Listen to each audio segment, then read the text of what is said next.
Hello guys, this is your friend Naruto Audio Fanfics and we are back with a new fanfic. Which is what if Naruto entered a political marriage with Temari, and Haku fell for him?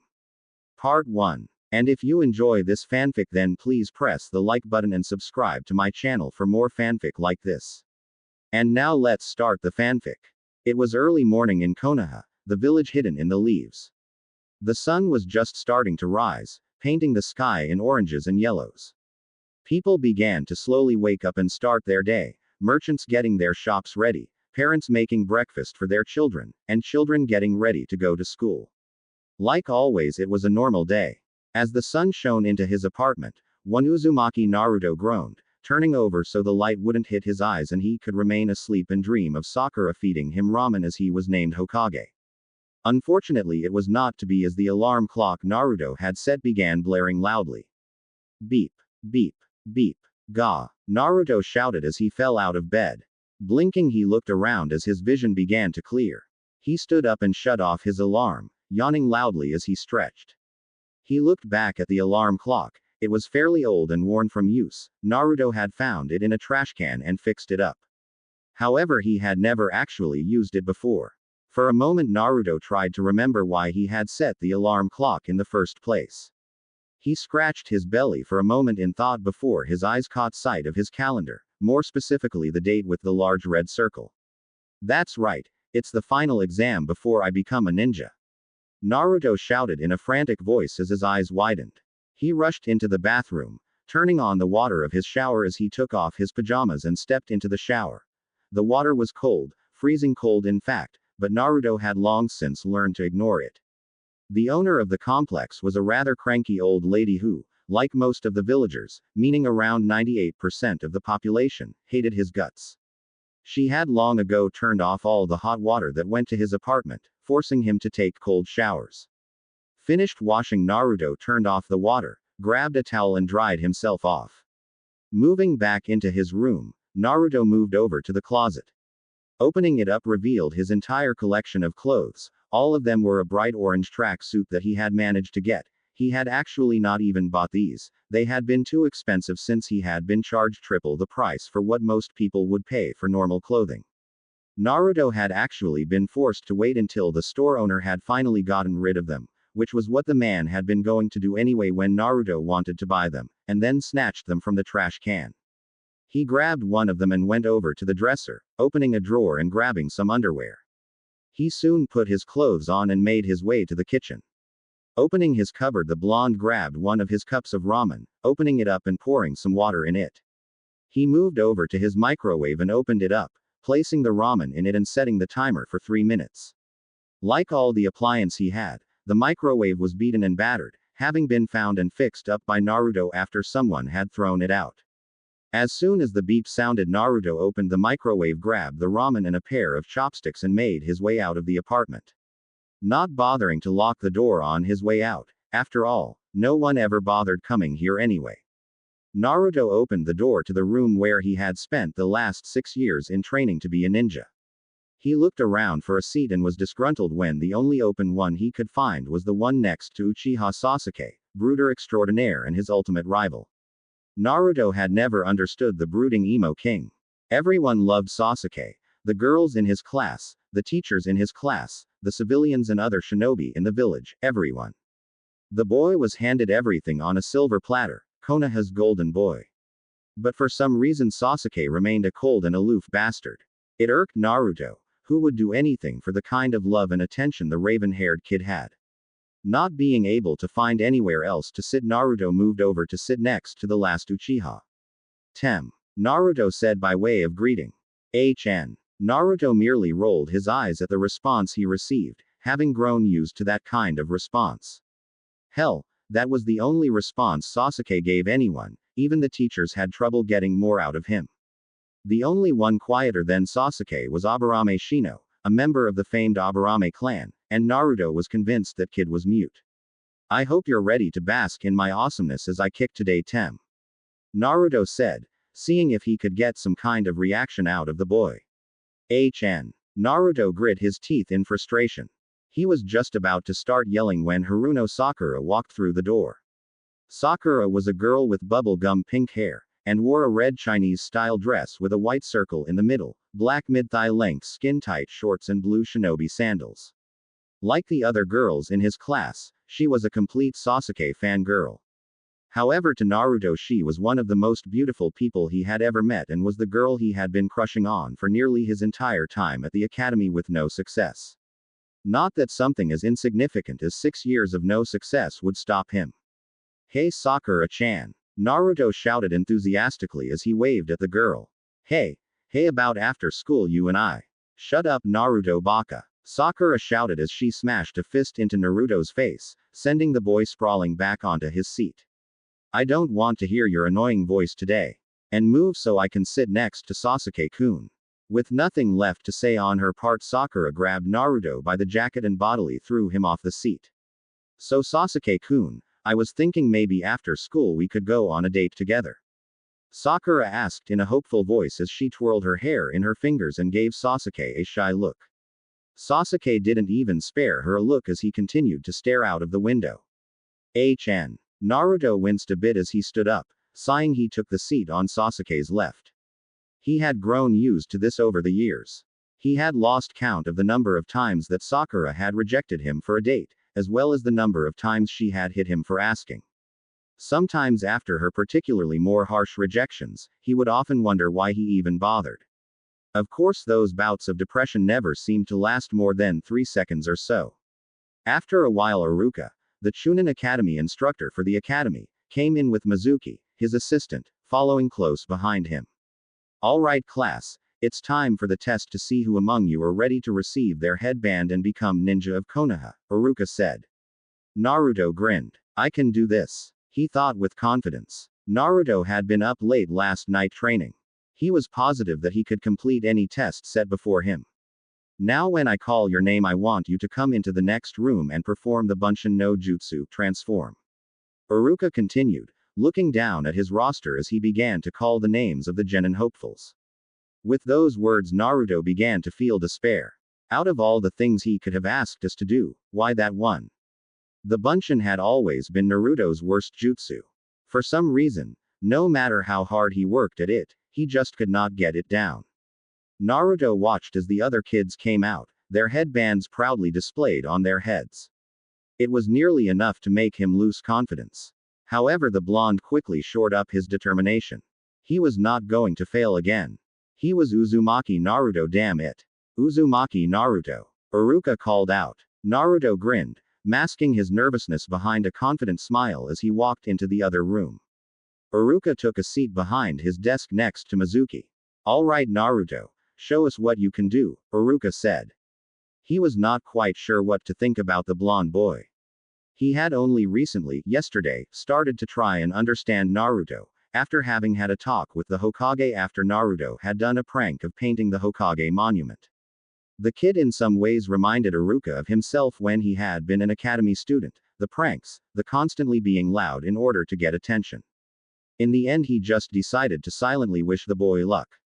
Naruto went through the hand seals required for the jutsu as he began to channel his chakra. "Bunshin number Judas," he shouted. A large puff of smoke was created, and when it cleared, everyone's attention was on the clone next to Naruto. The completely dead-looking clone that was laying on the ground and twitching spastically. Several tick marks appeared on Iruka's head as he looked at the clone. "You fail." Naruto's eyes widened. He couldn't understand it. He failed. But he had tried so hard, and he really wanted to pass this time. "Come on Iruka.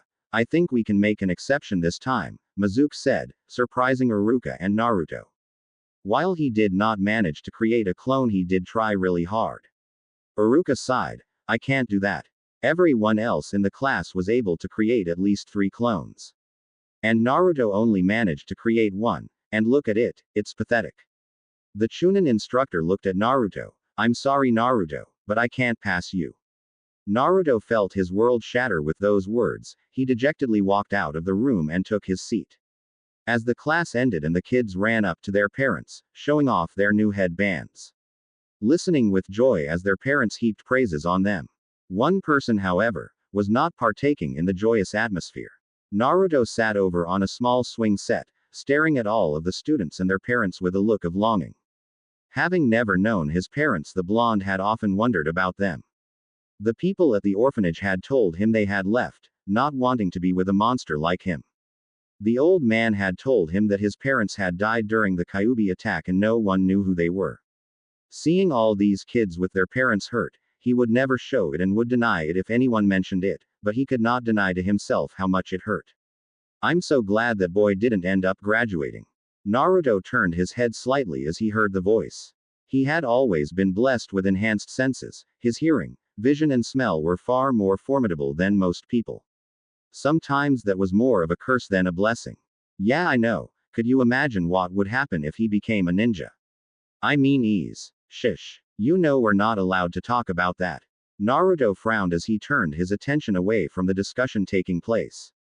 He had heard many talks of a similar nature with other people whenever they spoke of him and thought he couldn't hear. They would always stop, however, as if they had been about to say something taboo. He wished he knew what they were going to say. Maybe then he would understand why he was so hated. Hey Naruto. Naruto turned around to see Mizuki looking at him. Come with me, I wanted to talk to you. You know, Iruka didn't fail you to mean, Mizuki said as he and Naruto sat on the roof of the academy.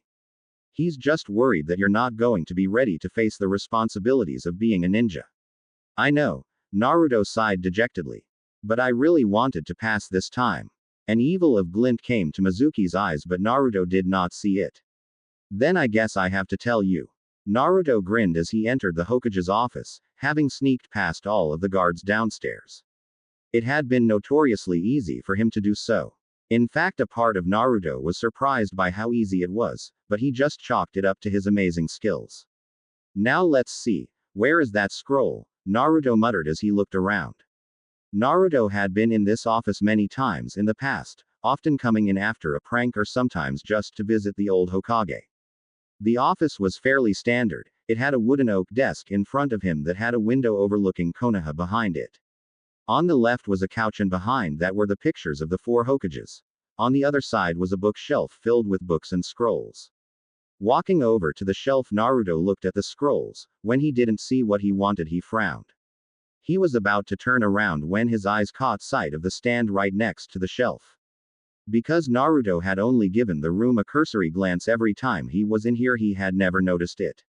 The stand was really just that, a stand made of wood that had a large scroll on it. This has got to be it, Naruto said as he grabbed the scroll.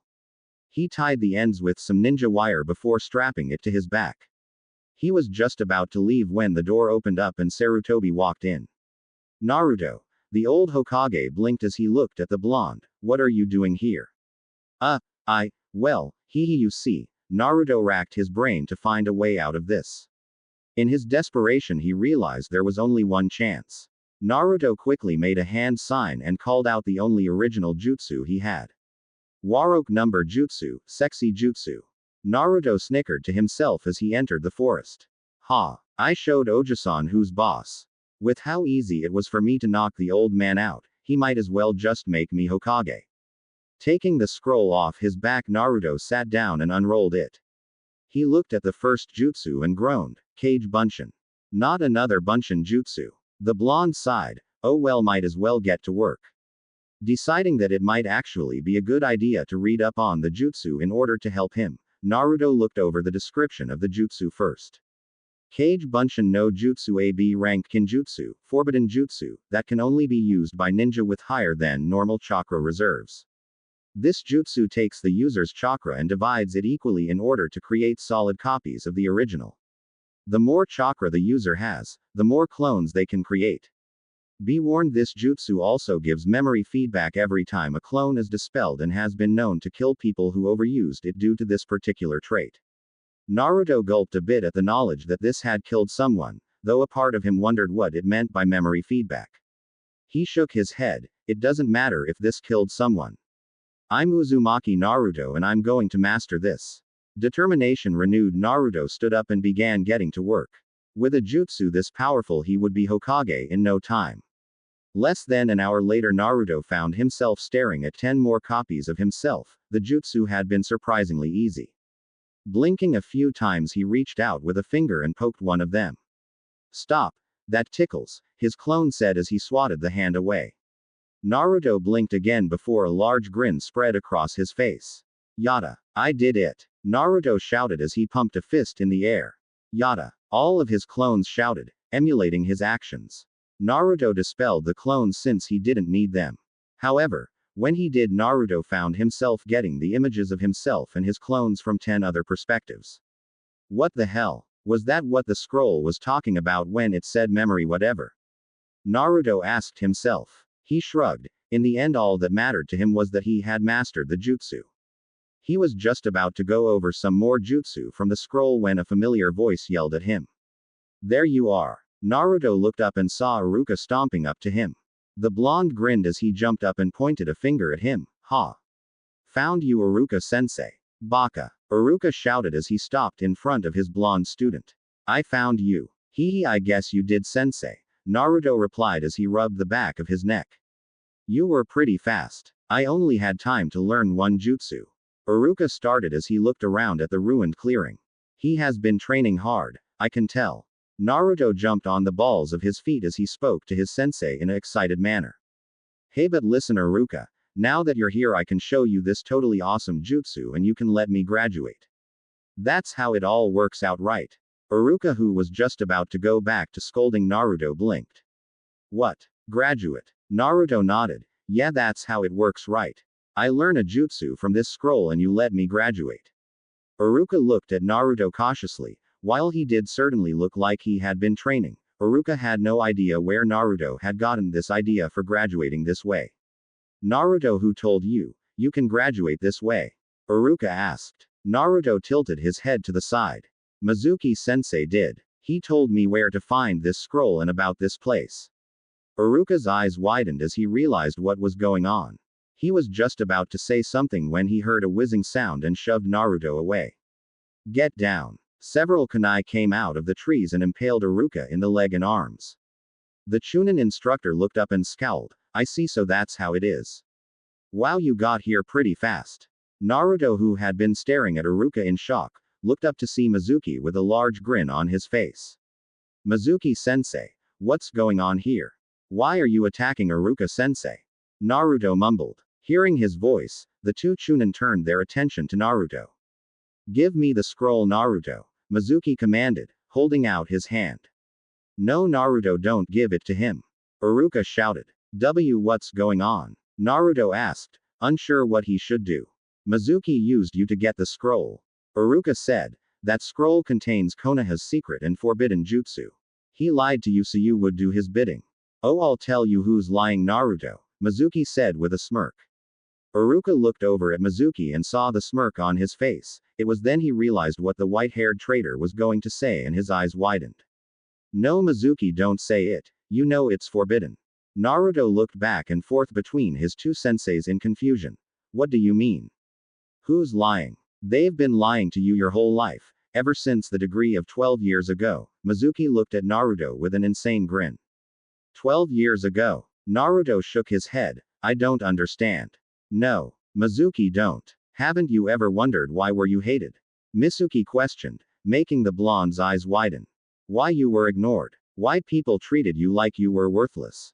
Like less than dirt? Mizuki, stop it now. Iruka shouted to no avail. I'll tell you why, Naruto. Mizuki sneered. You see, what they don't want you to know was that the Yondaime did not actually kill the Kyuubi. Instead, he sealed it away inside of a newborn baby. Naruto began to tremble. While he never paid attention and didn't like to study, he had never been dumb. Stupid. Maybe a little. But living on his own since he was 5 had forced him to develop a little faster than most. No, he was not the brightest person, but he did have a decent amount of common sense and a keen ability to read others, something that had helped him immensely in the past when he had run into several drunken villagers. He knew that Mizuki was telling him this for a reason, that the child who the Kyuubi was sealed into and he were in some way tied. Mizuki confirmed his theory a few seconds later. You are the child he sealed the Kyuubi into. You are the 9-tailed fox. Naruto slumped to his knees. Everything made sense to him now. The glares, the hatred, the people muttering behind his back, telling their children to stay away from him. A part of him was actually angry that he had not realized this. His birthday was the day of the Kyuubi's defeat. People hated him with a passion. The one time he went out during the Kyuubi festival because he wanted to celebrate his birthday, he had been beaten by a group of drunken villagers. All of it made sense. So I'm a demon then. Naruto was so caught up in his turmoil that he did not even see the giant Fuma shuriken heading his way. A second later, Naruto found himself staring into Iruka's tear-streaked face. He looked over to see a giant shuriken sticking out of his sensei's back. Why? Naruto asked, his voice cracking with emotion. Because we're the same, Iruka said with guilt lacing his words. I was just like you. Back when I was in the academy, I was so lonely, so I played the fool. I know what it's like to feel that kind of pain. It hurts, doesn't it? I'm so sorry, Naruto. I should have done more to help you. Ha ha ha ha. Mizuki laughed behind them. That's a good one, Iruka. But we both know you hate him more than anyone. After all, it was the demon who took your parents away. Naruto's eyes widened when he heard that. Naruto did the only thing he could do given what he was being told. He grabbed the scroll and ran. Naruto. Iruka's voice sounded after him. Naruto continued jumping through the trees as fast as he could to get away from the two Chunin. Naruto. Turning around, the blonde saw Iruka coming towards him. Naruto. Mizuki was lying. He was just saying that stuff to confuse you. The Chunin Academy teacher held out his hand. Give me the scroll so we can keep Mizuki from getting it. However, Naruto merely spun around and launched himself back at Iruka, smashing his head into the Chunin's gut. The two tumbled down the trees and onto the ground. How? Iruka questioned as he held onto his stomach. How did you know? There was a puff of smoke. That I wasn't Iruka? Asked the Mizuki. Naruto smirked. Because there was a puff of smoke. When it cleared, it revealed Iruka. I'm Iruka. Mizuki scowled. Why are you protecting that demon anyways? You know what he'll do now that he has his hands on the scroll. Naruto is just like me. He'll use the power that's inside the scroll to destroy Konoha. That's what demons are like. You're right, said Iruka, surprising Mizuki. That is what a demon would do. Naruto, who had taken to hiding behind a tree as he listened in, froze at those words. I see, he thought sadly. So Iruka only sees me as a demon too. But that's not what Naruto would do. Iruka's words caused Naruto and Mizuki to snap their attention back to him. Naruto is not the demon. He's my student and a proud ninja of Konoha. Sure, he may not always get things right and he's a little, well, he's really clumsy and doesn't act all that smart. But he's nothing like you. Naruto is a one in a million kind of person and I believe in him. Naruto went from depressed to elated. Iruka believed in him. For as long as he could remember, only the old man and a nice father-daughter couple at Ichiraku Ramen believed in him. Having another person who believed he could succeed was an elating feeling. You know, Iruka, I was going to save you for later, but I've changed my mind. Mizuki sneered as he began spinning his shuriken on his arm as he got ready to launch it. Die. Just as Mizuki got ready to throw his Fuma shuriken at the Iruka, a blonde and orange streak crashed into him, launching a foot into his face. The Chunin traitor scowled as he landed several feet back, glaring at the person who had hit him. If you lay one hand on my sensei, I'll kill you. Naruto declared, giving his opponent a defiant glare. Ha! I'd like to see you try, demon. Mizuki shouted with an insane grin. Naruto put his hands in a ram seal and began amassing his chakra for another jutsu that he had seen in the scroll. Taju Kage Bunshin no Jutsu. Both Iruka and Mizuki gaped as hundreds if not thousands of Narutos appeared within the forest. They were everywhere, a literal sea of orange that almost blocked out all of the green of the forest. What's wrong, Mizuki-tem? I thought you were going to kick my. One of the clones shouted. Another cracked his knuckles. Well, if you're not coming to us, I guess we'll just go to you. The clones all jumped up and headed towards the terrified traitor. Naruto grinned as he looked down at the mass of black and blue flesh that had at one point been Mizuki. Hee hee, maybe I went a little too hard on him, the blonde said with a sheepish grin. Unbelievable, Iruka thought in awe. To be able to have learned such a powerful jutsu in less than an hour, and the number of clones. He said that he wanted to be surpass the Hokages, and I'm beginning to believe he just might do it. Naruto, Iruka said, getting the blonde's attention. Come here, I have something I want to give you. Naruto blinked before walking over to him. What's up, sensei? Close your eyes for a moment, Iruka said. Naruto did so, and as he did felt a weight being removed from his head before a new one took its place. Okay, you can open them now. Naruto did so, and his hand went to his head, feeling the cold metal and notched grooves of a Konoha headband. Iruka had his goggles in his hand. Congratulations. You graduate, Iruka said with pride. And to celebrate, we're going out for ramen tonight. Naruto smiled and was hard-pressed not to cry. He decided to hide his tears by jumping on Iruka in a hug. Iruka-sensei. Oh wow. Naruto, that hurts. Iruka said, though he was pleased to see the boy so excited. Thank you, Iruka-kun. You may leave for now, Sarutobi said as Iruka escorted Naruto to his office. It was late and Iruka and Naruto had just gone out for some ramen after a clone had given Sarutobi the forbidden scroll. However, he had wanted to talk to Naruto and make sure he was alright. Sure, Hokage-sama, Iruka said, I'll see you in a week, Naruto. As Iruka closed the door behind him, Sarutobi turned to look at Naruto. Naruto, Sarutobi started, only to stop as Naruto launched himself at him, grabbing onto the old Hokage as he cried. Sarutobi was actually surprised. In all his years of knowing the blonde, he had only ever seen him cry once. The one time he had gone out to the Kyuubi festival and gotten beaten by a group of drunk villagers. I guess what he learned today was too much for him to take, Sarutobi thought as he wrapped Naruto in a hug. Sorry, Gigi, Naruto said with a small hiccup. For what? Sarutobi asked, amused. The scroll is back. You helped me root out a traitor and just became a genin. I got your robes wet. Naruto pointed at the small wet spot from his crying. The Sandaime looked down to see that his robes were indeed wet from Naruto's tears. Sarutobi held in a snort of amusement. Of all the things Naruto could be sorry for, it was for getting his robes wet. Gigi, Naruto said in an abnormally quiet voice. Is it true? What Mizuki said. Sarutobi sighed. He had known this was coming at some point and had hoped to have some time to prepare for it. It is. So I am a demon, Naruto said, looking down at the ground, tears forming in his eyes. Sarutobi grabbed Naruto by the shoulders, making the blonde look up at him. Naruto, I want you to listen carefully. You are not a demon. When the Yondaime sealed the Kyuubi into you, he had made it his dying wish for you to be seen as a hero. A hero? Naruto questioned, getting a nod from Sarutobi. Why? Because Naruto, it is only thanks to you that the Kyuubi is safely locked away. You are the entire reason that Konoha is still standing today, Sarutobi said. Really? Naruto asked, his voice a little hopeful. Yes, Sarutobi said, you are the hero of Konoha. Then, how come everyone hates me? The blonde asked. Sarutobi sighed. They don't hate you, Naruto, they just don't understand. Sealing, or Fuinjutsu as it's called, is one of the most obscure ninja arts there is, and the hardest to master.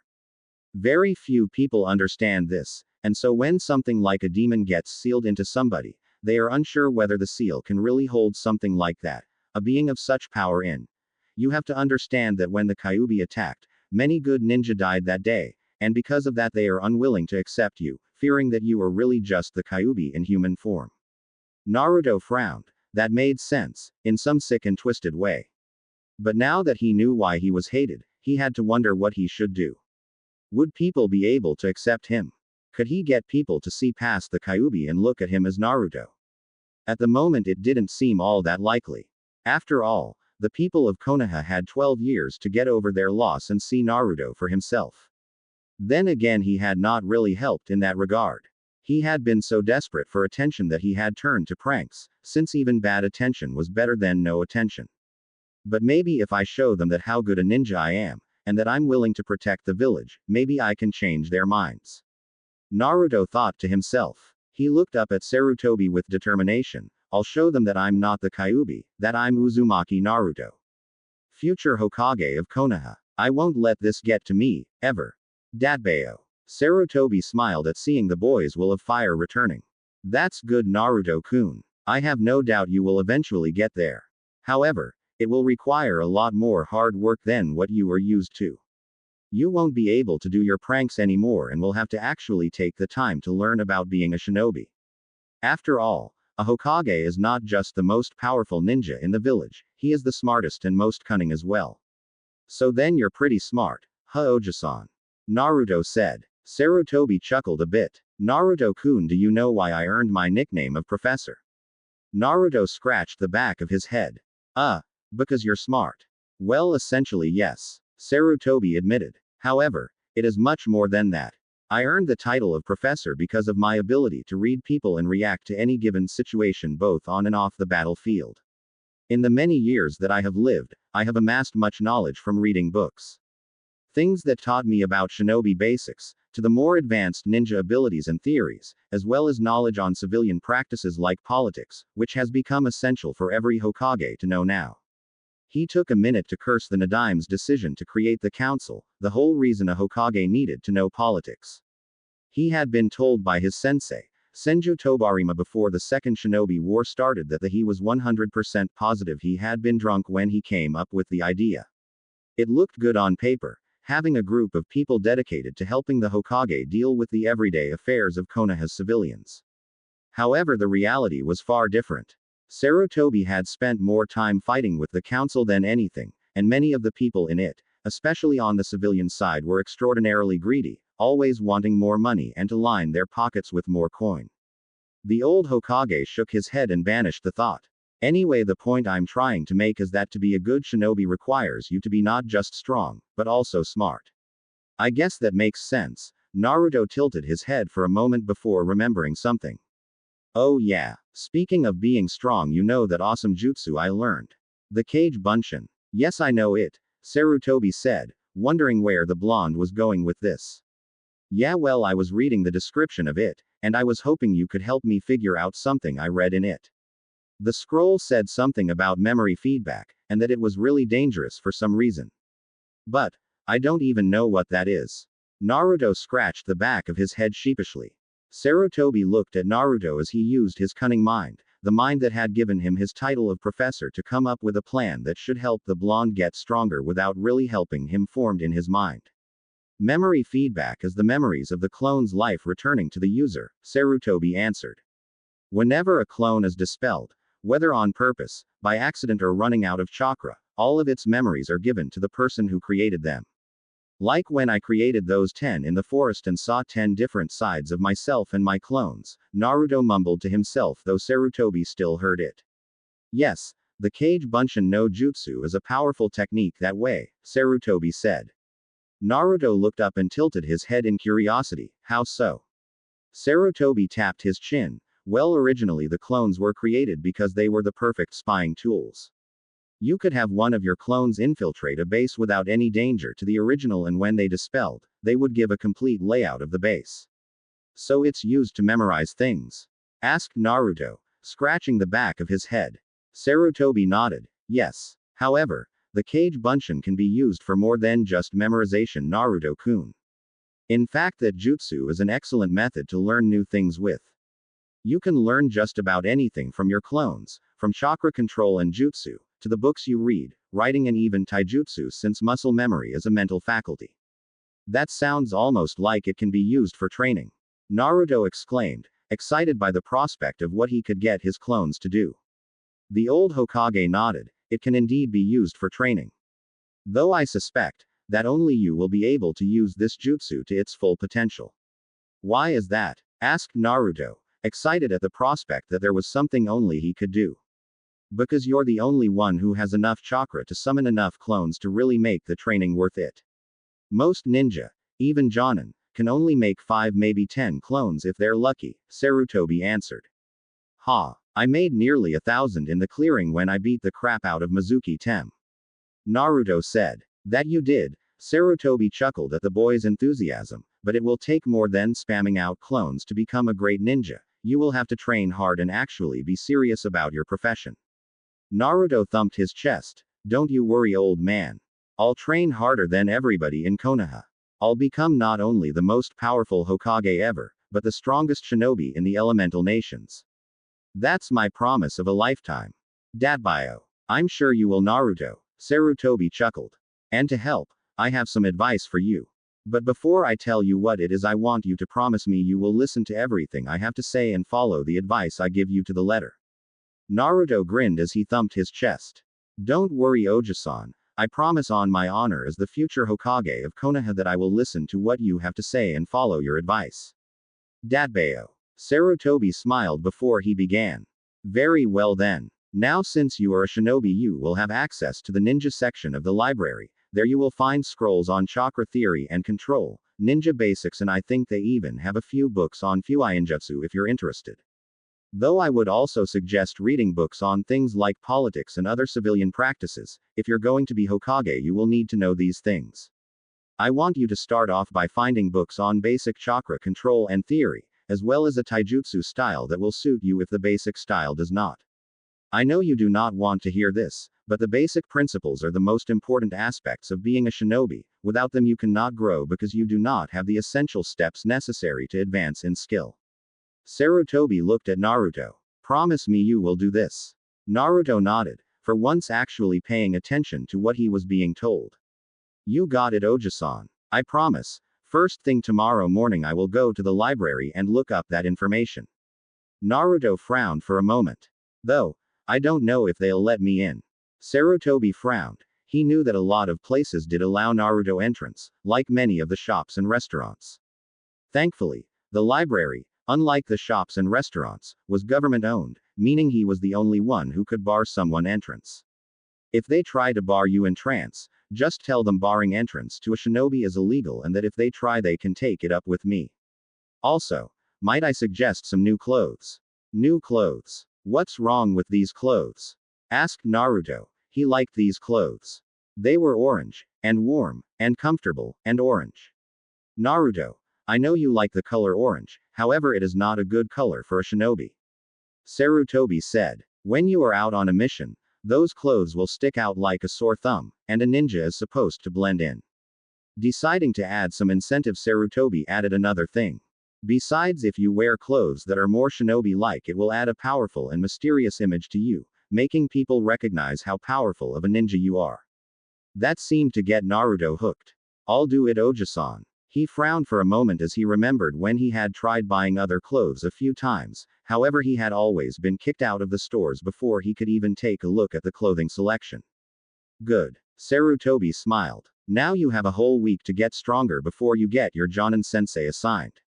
The Sandaime said, I suggest you use this time to catch up with the rest of your class. With Kage Bushins you should be able to get a decent level of knowledge and learn the basics. Though you will have to do physical exercise yourself, since clones can't do that for you. Naruto blinked. Why not? Because a clone is merely a chakra construct. It's not your real body, therefore it can't help you grow physically, Sarutobi answered. Now it's getting late, so why don't you get to bed? That way you can start getting stronger early tomorrow. Right. Naruto shouted enthusiastically. I'll see you later, Gigi. Sarutobi watched as Nato left. With the knowledge of that jutsu he should be able to grow strong. Sarutobi looked at a picture of Minato. Your son is on the path to being a great shinobi, Minato. The next morning Naruto woke up early feeling fresh as a daisy, despite having been up late last night helping deal with a traitor and the shocking revelations that followed. He stood up and stretched out, working out some of the kinks he had gotten from the night before, and after that he started to get ready for the day, getting showered, getting dressed, eating his ramen and then heading for the library. As he walked down the street Naruto ignored the glares and mutterings sent his way. While they still kind of bothered him, he refused to let it get to him in any way. Now that he knew why he was hated, he was more determined to make them see that he wasn't some demon. That he was a proud shinobi of Konoha. He would start by following his grandfather figure's advice and start getting stronger and smarter. Hence the reason he was heading to the library to study. He didn't much like the idea of studying, but he had promised Sarutobi as a future Hokage, so he had to go through with it. And if there was one thing Naruto would never do, it was going back on his word. Who knows, maybe it would actually help. Naruto entered the library and looked around, feeling his eyes widen at the sight before him. He had never been to the library before and was amazed at how large the place was. There were about 4 stories in the library altogether, and all along the walls and in aisles going down the library were books, loads and loads of books. It was giving him a headache just looking at them. Just as Naruto was about to make his way towards the ninja section of the library, he was stopped by the custodian. I am going to have to ask you to leave, boy. The custodian, a woman who looked to be in her mid-50s, said, spitting out the word boy with venom. Naruto's first desire was to jump at the woman and start yelling about how she couldn't kick him out. However, he had promised Oji-san that he would be an amazing ninja, and ninja were mature and did not lose their emotions over something as simple as this. Instead, he merely looked at the woman calmly as he spoke. Listen, lady, I happen to be a shinobi of Konoha, and it's illegal to bar me entrance into the library. To emphasize his point, Naruto pointed to his headband, making the woman pale a bit. Of course, if you feel this is still a problem, I am sure that I could escort you to see Hokage Oj-sama and we can work it out with him. Naruto breathed a sigh of relief. He had almost called the Hokage Oji-san, but that would not sound good if he called the Hokage that right now. After all, most people could never get away with calling the most powerful ninja in the village an old man. The woman took a step back in shock for a second, unsure what to do in this situation. The boy had never actually come to the library before, so this had not really been a pressing issue. However, like people who worked at other places, she did not want the demon to be in her presence, or in the vicinity of stores of knowledge that could potentially help it shed its human flesh. She soon realized, however, there was nothing she could do. It was well known that the Hokage was quite partial with the boy, and would favor him over her. Scowling, she turned around and left, but not before giving him some advice. Fine, you can stay, though I suggest you take care when reading, child. Should any of these books be out of place or damaged in any way, I'm holding you responsible. Naruto snorted as the woman walked off. Seriously, did she think someone like her could scare the great Uzumaki Naruto with such a lame threat? Shaking his head now that the crisis was averted, Naruto made his way to the shinobi section of the library. He put his hands in a ram seal and created 5 cage buncheons. Alright, I want you guys to grab some books and check them out. Anything you can find on chakra, seals, taijutsu and basic shinobi skills will be fine. Also, find a book on politics, whatever that is. Jizun said it was important for a Hokage to know, so I need to know it. Bring them back home and start reading them. Wait, what will you be doing? Asked one of the clones, angry that his creator was shoving off his reading on them. I'm going to go shopping, Naruto said. He hated that he was going to get new clothes, but again, he had promised Oji-san that he would get new clothes, and the man had made a point. After all, he wanted people to take him seriously, and if this would help, then so be it. After all, if I want to be a good shinobi, I have to look cool too. Naruto sighed as he was kicked out of another store. Walking off, Naruto tried to think of a way to get into a store. Unlike the library, which was owned by the government, aka the Hokage, the stores were all civilian owned, so they could kick him out if they did not want to do business with him. Which basically meant every store he had gone to had kicked him out, not wanting to sell anything to the Kyuubi brat. Looking around, the blonde found a store that looked fairly nondescript. The only sign that told him it was for shinobi was the rather large kunai symbol above the door and the sign that read, Higurashi Weapon Shop. Deciding to give this place a try, Naruto walked in. Looking around, the first thing Naruto noticed was that whoever owned this place had an obvious love for weapons. There were racks upon racks of weapons lining the entire shop. Swords, staffs, scythes, it seemed that anything anyone could name was there. He had never seen so many different weapons in one place ever, and some of these weapons he had never seen at all. It was enough to make even someone like Naruto, who knew next to nothing about weapons, drool. Can I help you? Naruto stiffened and almost shouted as he spun around. Behind him was a young girl that was maybe a year older than him, wearing a Chinese-style pink tank top, dark green cargo pants, and had her hair done up in 2 buns. To Naruto, they made her kind of look like a panda. Or a mouse. Naruto did his best not to snicker at the thought. Hello. Naruto blinked as the girl waved a hand in front of his face. What? Naruto said, blushing in embarrassment as he took a step back and put a hand behind his head. The girl just looked at him before she rolled her eyes at the kid's inattentiveness and shrugged. I was asking if you needed help finding anything. Naruto blinked in surprise. You work here? That's right. The girl said. My name is Higurashi Tenten. My father owns this store, so I come in and help when I'm not on missions. You're a ninja then? Naruto asked curiously. Yep. I've been a ninja for about a year now, Tenten replied. That's awesome. Naruto stated with a large grin. I just graduated. He blinked as he remembered why he was here. You know you can help me, I was looking into getting some new clothes. I can see why, Tenten said with an amused smirk. Your clothes are hideous. Hey, Naruto said, feeling the need to defend his clothes. These clothes are warm and comfortable and ugly. Tenten finished with a grin. Seriously, who wears orange? I like orange. Naruto shouted indignantly. Seriously, what was it with people continuing to diss on the color orange? It was the best color in the world. It's my favorite color. Even so, it's not a very good color for a ninja. Tenten replied, finding the boy's defensiveness amusing. Especially when it's so bright. Naruto clenched his fists a bit as he resisted the urge to yell. Remember your promise to Oji-san. Naruto had to remind himself. You promised to act like a real shinobi, and real shinobi do not get upset over things like this. Damn him for making me promise this. He's so lucky I promised not to do any more pranks or I would be pranking his into next week. He took a deep breath before letting it out. Feeling a little more in control, Naruto looked back at Tenten. Look, can you help me with my clothes or not? Naruto asked when he felt he had calmed down sufficiently. Sure, Tenten replied, amused by Naruto's reaction. She took him over to the clothing section of the store. So what are you looking for exactly? She asked. Naruto thought about what he wanted to look like. He needed something that made him look cool and added a mysterious persona to him. Something that screamed powerful and awesome. Something. You know, I'm not sure, he said sheepishly. I've never really shopped for clothes before, so. He had actually tried clothes shopping once when he was 6 and had just gotten an apartment. However, the store owners had kicked him out before he could actually shop. That had actually been the same day he found his jumpsuits in the trash after the same store he tried to shop from had thrown them away. You're kidding, right? Tenten looked at him incredulously. When he shook his head, she sighed.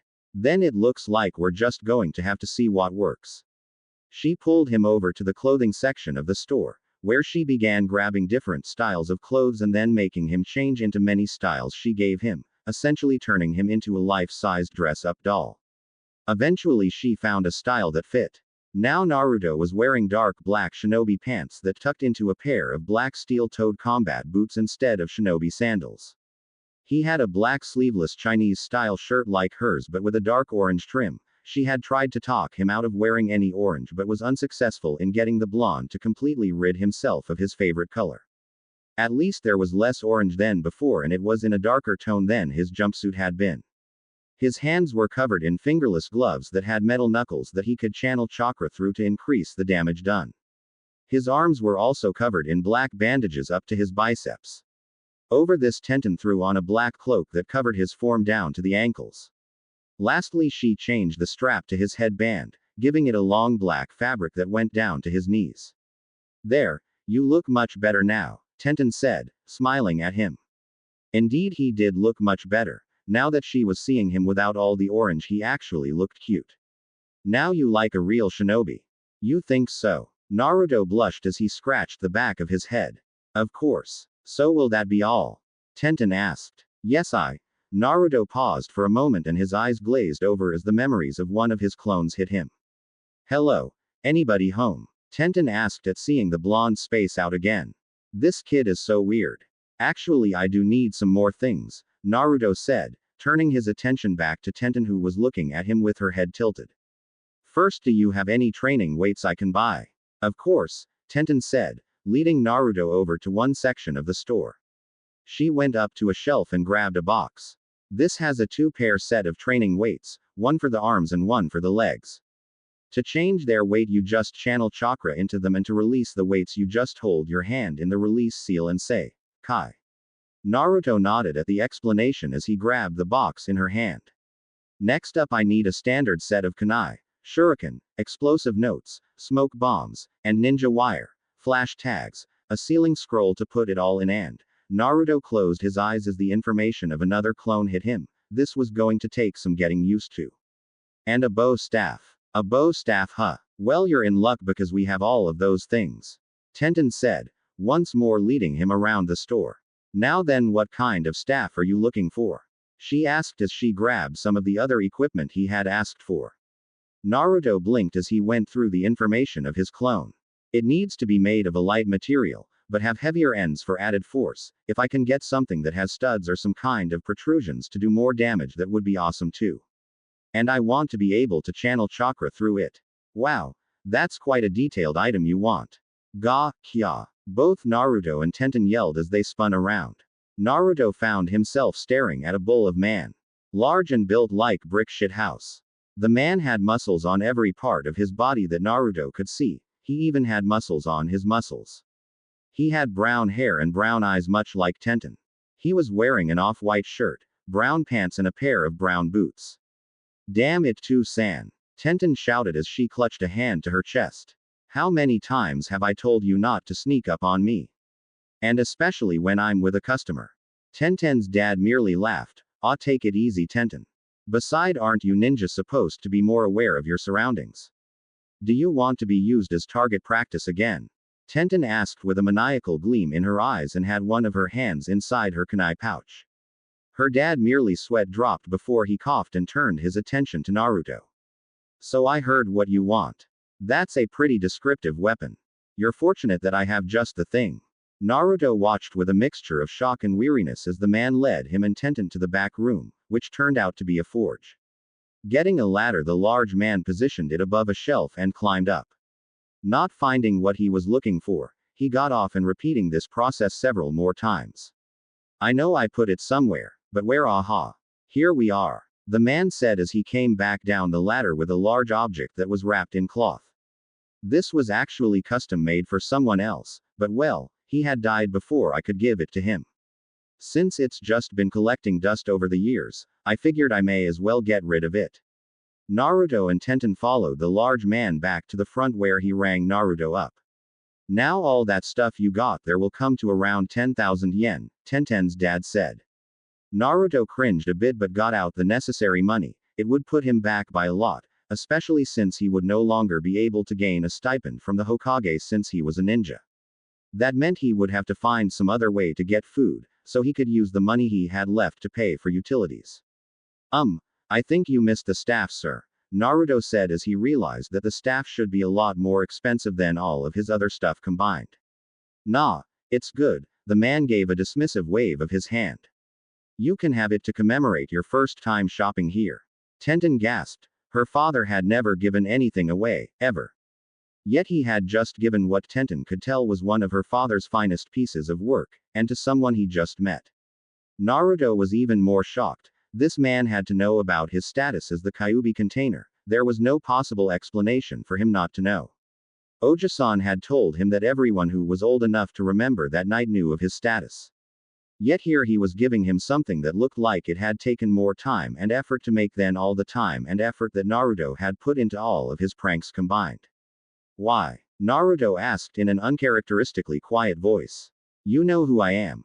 Both Tenten and her dad saw Naruto's hand unconsciously go to his stomach. One looked at him with understanding while the other was just confused. Because I'm not like most of the fools in this village, kid, the brown-haired man smirked at the blonde. Besides, it's not like I'm giving this away for free. Naruto looked up at him. I expect you to come here for all your shinobi needs. Naruto looked at the man with shock. He realized that this man was also someone he could count on to see him for who he was and not what he held. He gave the two there one of his most brilliant smiles. Thanks, Mr. Kato. The man replied. Thanks, Kato-san. Naruto bowed before grabbing his equipment and running off with a grin. I'll make sure this staff becomes famous when I'm Hokage. He yelled out as he left. Tenten looked over at her father in undisguised curiosity. What was that about? She asked. Nothing that concerns you for now, Tenten, Kato replied as he looked at where the blonde left. Minato, Kushina, I hope that this will help your legacy grow. It's all I can do for him. The next day found Naruto in a training field working on several different shinobi aspects. He had summoned around 100 clones to help him and had them divided into groups of 25. The first group was working on chakra control. From what Naruto's clones had read yesterday, the whole reason he could not do a standard bunshin was because he had extremely large reserves and next to no control. At least, that was the theory he had come up with from what he read. So he would need to fix that by getting better control. Right now they were working on the leaf floating exercise, the first and most basic exercise. It was basically floating a leaf over the palm of their hands and making it spin. It was just in one hand at the moment, but Naruto eventually planned on increasing the amount of leaves that he could spin, figuring that the more leaves he could float at the same time, the better his control would be. It was not in the scroll he had read, but Naruto had always been innovative when coming up with pranks, and that ability was easily carried on into other aspects of his life and career if he actually set his mind to it. He wanted to at some point be able to spin a leaf on each finger at the same time, rather than using his palms before he moved on to tree climbing, which was the next exercise he saw when he had skipped to the intermediate chakra control book, just to see what it held of course. Another group of clones was working on his taijutsu. In the academy he had been told the wrong stances by Mizuki Tem, who had been in charge of the taijutsu lessons, and so he really had no style, fighting more like a brawler than anything. He had originally grabbed a scroll on the basic academy taijutsu style. However, he soon found that even with how simple they were, the style simply didn't fit him for some reason. It was odd because he had only started working on it today. But for some reason it felt wrong, was the best way he could describe it. Like his body type just didn't have what the style called for, or maybe that his mindset did not work for it. Whatever the case, the style did not work and he had to find another one. Thankfully, his clones had found several other styles that they felt would be useful. He planned to learn them all so that he could find out which style would work best and eventually combine the styles into something that he could call his own style, which would be totally awesome, and then he could shove it in Sasuke Tem's face that he had created his own style. One of the things he had read, his clones had read, that lead to his decision to eventually create his own style was the knowledge that most shinobi stick with one style that suited them, and only one style. But Naruto had read from one of the basic scrolls that certain styles worked better against other styles, like the Uchiha clan's fighting style worked well against most styles but was particularly good against styles that relied on taijutsu techniques that they could copy and use against their opponents. But it was susceptible to styles that relied on being faster than your opponent, and styles that relied on unpredictable and untelegraphed movement. He figured that with the Kage Bushin he could learn them all, even if he was not proficient with them, and turn them into something better. Right now he was learning a style called Muay Thai, a style that relied on stand-up striking along with various clincher techniques. The taijutsu was also known as the art of 8 limbs, because it relied on punches, kicks, knee strikes and elbow strikes rather than just fist and feet. So far this style was the one he was most comfortable with, since it was a more of a straightforward style and Naruto was always a bit of a brawler. Once he got this style down he would start building his own around this one once he started adding other styles to it. Another group was working with his new staff. He had found an old Bujutsu scroll and had decided that a good weapon would help him get stronger. He had decided on the staff because of his admittedly short reach, something he hoped to rectify soon. Like his taijutsu clones, they were going through the style katas slowly at the moment, making sure that the muscle memory would be engraved in their minds for when they transferred. There was only really one problem with using Kage Bushin to train in a physical activity like taijutsu and weapons training. They could learn the katas of a style due to the fact that muscle memory was a mental faculty, but without a proper sparring partner it would only do so much. He could completely master all of the katas in a style, yet even then, if he were faced with an opponent with more experience than him, he would lose. Still, at the very least this would mean that he could make his taijutsu as impeccable as possible before he found a sparring partner to really get better. His last group was divided into two. One group was reading. Most of it was on chakra theory, the use of hand seals, trap making, fuinjutsu and various other shinobi aspects. All of them were beginner books written to teach the basics. The other group was working his calligraphy. Naruto had decided that he was going to be better than all the Hokages, and had figured that surpassing the Yondaime in what he was best known for would be the best way to show how awesome he really was. The first thing Naruto had learned about the complex art of sealing was that it required a steady hand, and absolutely perfect brush strokes. One wrong mark on a seal and the results could be explosive. This meant he had to work on his calligraphy, because even if he did not want to admit it, his handwriting sucked. So Naruto had been forced to delegate a group of clones to getting better handwriting. It was a basic skill he needed to learn, and while it sucked, he remembered Sarutobi's advice about basics being the fundamental stepping stone into more advanced stuff. At least he was pretty sure that was what he had said. The man had talked so much when he had been giving advice that Naruto was not sure he got it all. Meanwhile, Naruto himself worked on the physical aspects of his training. He would start off with laps around the training field he had chosen, Training Ground 43, a training ground right next to the Forest of Death, not that he knew that, since it was completely secluded. He was currently doing 20 laps around the training ground, with his added weights which were at 20 pounds for his wrist bracers, and 30 pounds for his legs, even he got tired. He planned on increasing the amount of laps he could do within 1 hour to increase his speed. He also did 50 push-ups, 50 sit-ups, 50 pull-ups on one of the trees, 100 squats, 100 log punches with each fist and 100 kicks with each leg. And that was his morning routine. Naruto found himself laying on the ground as he panted, exhaustion actually setting in. It was an odd feeling, he reflected. Naruto had never really felt tired before, something he was beginning to suspect he got from the Kyuubi. Oh sure, sometimes he could get sleepy but never from lack of energy. Right now he was really exhausted. With a sigh, Naruto sat up. He was done with his morning workout, but he still had half a day left. Turning to his clones, Naruto gave the order to dispel. Unfortunately, they all decided to dispel at once. Even with his enhanced healing factor, Naruto could not withstand 100 clones dispelling at the same time, which, when combined with his exhaustion from his new morning routine, ended up knocking the blonde unconscious. It was nearly an hour later when Naruto woke up, looking at the sky and sighing in relief as he realized not much time had passed. Promising himself to make his clones dispel in groups to avoid the massive headache next time, Naruto stood up and made a few more clones. Go hunting and see if you can find something to eat, Naruto said.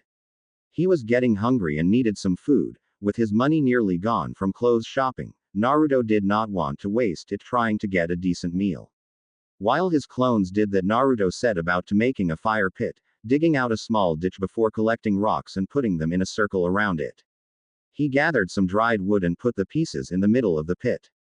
With that done, Naruto went through a few hand seals and used a small Kaden fire release jutsu he knew. It was a fairly basic jutsu that was ridiculously easy to learn, and he had only learned it because of its use in starting a fire for occasions like this. The jutsu was also easy, requiring very little control to create, and one did not need an affinity for fire to use it, meaning that anyone who had the ability to channel chakra could learn it. Hey boss. Naruto turned to see his clones. The one in the middle, who had spoken, was carrying several fish they had managed to catch. Good job, Naruto said, feeling a little awkward at knowing he was essentially complimenting himself. Go ahead and dispel yourselves. The clones nodded and dispelled as Naruto set about to cooking his meal. After lunch, Naruto created another batch of 100 clones and had them restart everything they had previously been doing. Meanwhile, Naruto attempted to meditate. In the book on the basics of chakra theory, he had read that by meditating, a ninja could sharpen their senses, as well as their mind, and familiarize themselves with their chakra. So Naruto sat down and began feeling the chakra in his body. It wasn't hard. Naruto had always had a lot of chakra. In fact, finding his chakra had been the one thing he had been able to do before the other academy students. He simply had so much that he did not need to actually spend time looking for it, it was already right there. Once he felt it, he began to channel chakra to his ears.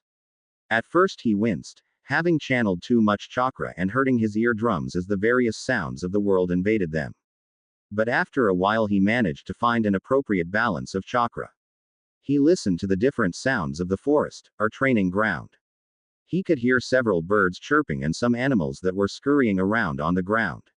He heard running water, so there was a pond or stream not too far from him. It had probably been where his clones had caught those fish. He also heard other sounds coming from the forest of death, roars, hisses, and other odd noises that sounded like they came from some kind of ferocious beasts. The place sounded like something from a nightmare. He shook the thought off and began channeling chakra to his nose. Once again he channeled too much and had to immediately cut back. However, when he found the right amount of chakra where it no longer hurt, he began to try and differentiate the scents he picked up. It was hard since he did not know what some of the things he could smell were. But he did manage to pick up the scent of the trees, the dirt and grass of the field. Other scents he could smell, but simply not recognize. After a while Naruto stood up. He did not know how long he had been meditating, but he was getting bored. And a bored Naruto was a dangerous Naruto. Deciding to test his taijutsu limits, Naruto put his hand in the ram sign, Taju Kage Bunshin no Jutsu. He shouted. There was a large burst of smoke, and when it cleared, Naruto could see nearly 400 more clones than there had been in the field. Alright, all of you who I just summoned, this is gonna be a battle royal, all of you versus me. Naruto grinned as he got into the beginning stance for Muay Thai. His stance is near perfect as could be on his first day ever. Let the kicking commence. Without delay, Naruto charged into his clone's head first. Little did he know that he was being watched from afar by a curious observer who had been passing through. Naruto groaned as he flopped onto his bed, not even bothering to take off his clothes. He was not only utterly exhausted, but also sore in places that he did not even know existed. The numerous cuts and bruises he had all over his face and body were just now beginning to heal. Maybe fighting against 400 of his clones had not been such a good idea. Kicking, yeah right, more like getting my kicked. Naruto rubbed his sore where several of his clones had actually kicked him. Despite the pain Naruto was in, he felt good, really good. All that hard work had given him an odd feeling of satisfaction, and while Naruto did not feel like he had gotten super strong from that one sitting, he believed that he had made decent progress. This day had also been an eye-opener for the young blonde.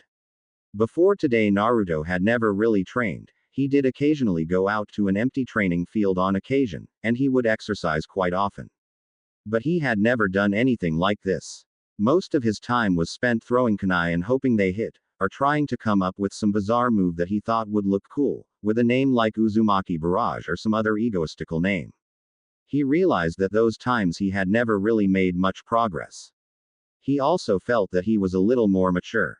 Maybe it was because of the clones he had been using. Perhaps they accelerated his mental age since he technically lived all of those clones' lives, or at least remembered those clones living their lives from their perspective.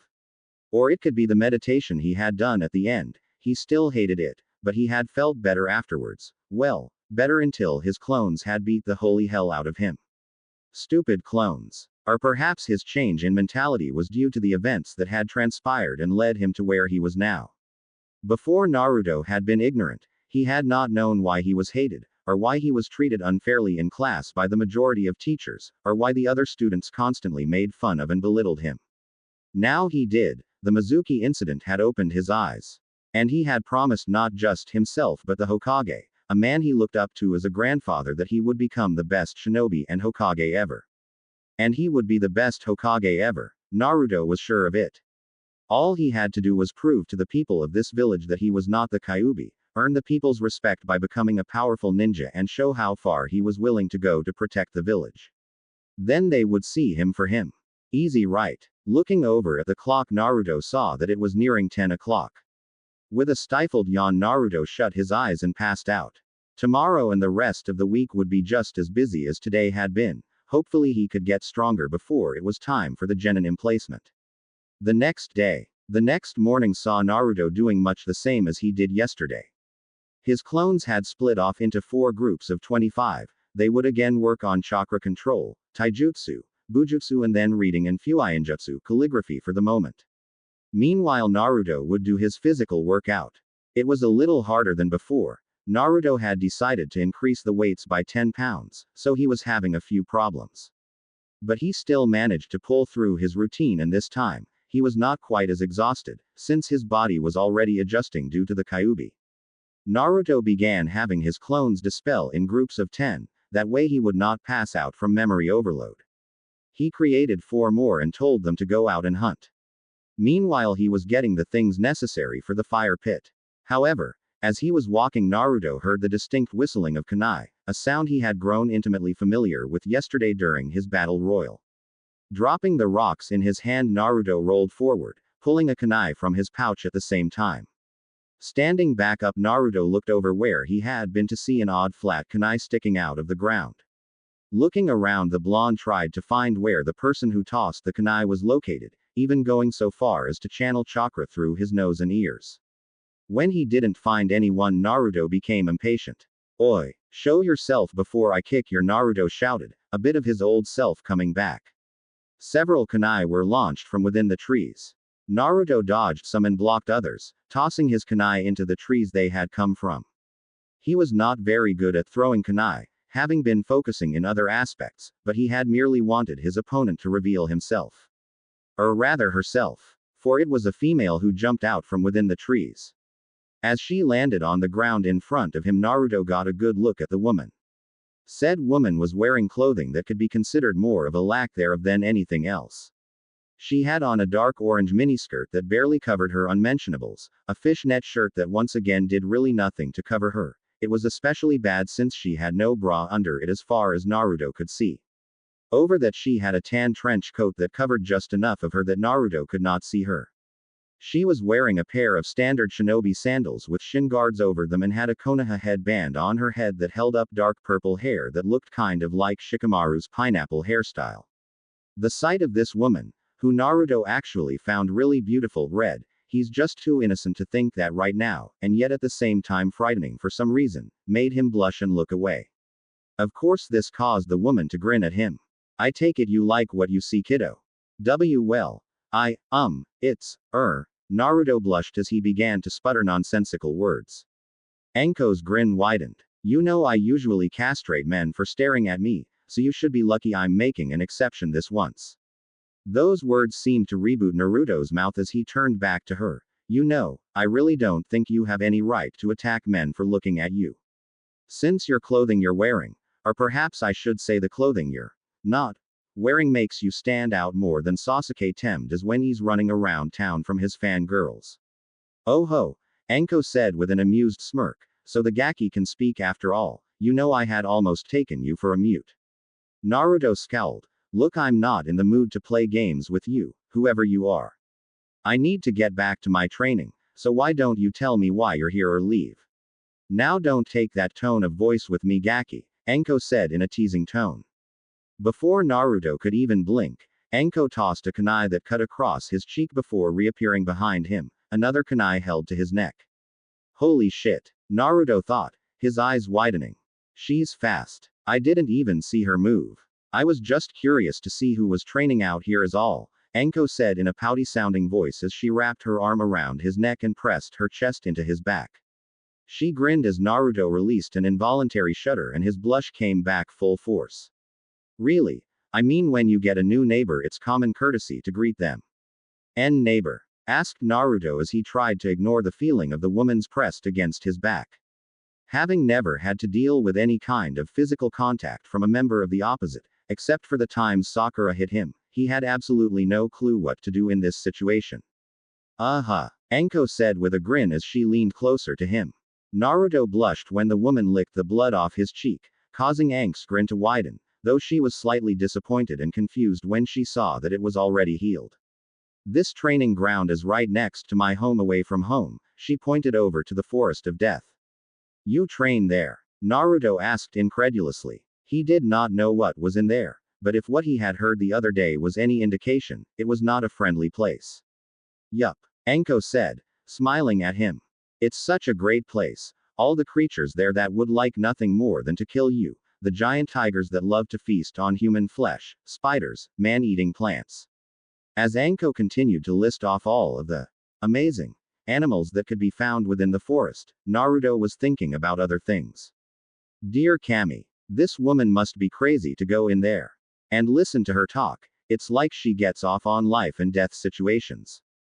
As he continued to listen, his mind went down a different path. Although she does seem strong, I didn't even see when she threw the kunai and then she moved right next to me in an instant. It was obvious that when she had first gotten my attention she was toying with me. I wonder. You know, you never told me your name. Naruto interrupted the scantily clad Kunoichi, who was currently talking about the best way to eat dango. How she got on that topic without Naruto noticing is anyone's guess. Well, since you're asking, why don't you tell me your name first, Gaki? Anko said. Naruto gave her a cheeky grin. Since you interrupted my training to introduce yourself, I believe it's common courtesy for you to give your name first. Hey, well, I suppose you got me there, Anko smirked. Well, alright. I am the Super Midorishi Anko. Naruto gave the woman a grin as he turned around after she let go of him. And I'm Naruto, Uzumaki Naruto, future Hokage of Konoha. He stuck out his hand. Pleased to meet you. Anko blinked in surprise. Wait, this is the Kyuubi Gaki. Last time I saw him he was wearing that hideous orange jumpsuit. She had not seen the boy often. Usually she would spot him after he had done some kind of prank and started running from the Chunin, Jonin and occasional Anbu afterwards. She actually found the boy's pranks to be pretty funny and had always looked forward to seeing what kind of havoc he would cause next. Anko looked the boy up and down. Well, he definitely looks more like a shinobi in that.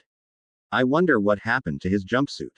Pleasure to meet you, Gaki, Anko said, taking the hand and shaking.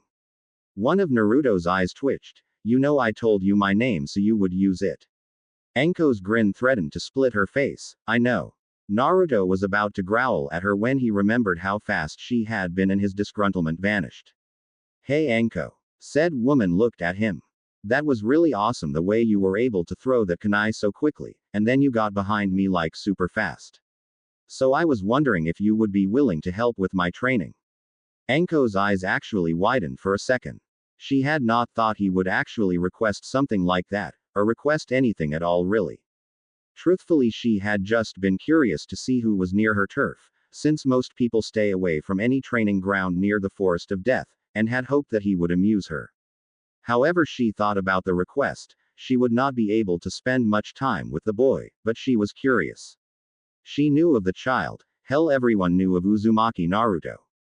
Aside from being just the Kyuubi brat, as some of the civilians had called him, he was also known as the prankster king from hell, as well as the dead last of his class. In fact, she had heard that the only reason he graduated was because he managed to help the Chunin Academy teacher Uruka catch Mizuki with a high-level jutsu. Yet here he was, training with a buttload of Kage Bushin, truly an ingenious training method and something she suspected only he could really do. He was still totally rough around the edges. She could tell that he had just started learning his taijutsu style. Even with the clones, his moves were sloppy. Better than most on their first day, but still sloppy. What makes you think I would want to train a brat like you? Asked Anko. Naruto growled as his eyebrows twitched. Hey, I'm not a brat. You stew. He stopped right there and clenched his hands together, taking several deep breaths. Getting himself back under control, he looked at Anko and smirked. Because if you train me, you'll be able to brag about how you trained the future Hokage of Konoha. Future Hokage of Konoha, huh? Anko mumbled with a smirk. She had been getting bored with the monotony in her life anyways. Who knows, maybe training some brat would actually be fun. Okay, you got yourself a deal, Gaki. Just meet me at the entrance to Training Ground 44 tomorrow and we'll begin the training. Which training ground is Training Ground 44? Asked Naruto, completely oblivious to her slight slip-up. Anko grinned and pointed to the forest where he had heard all of the creepy noises coming from the other day.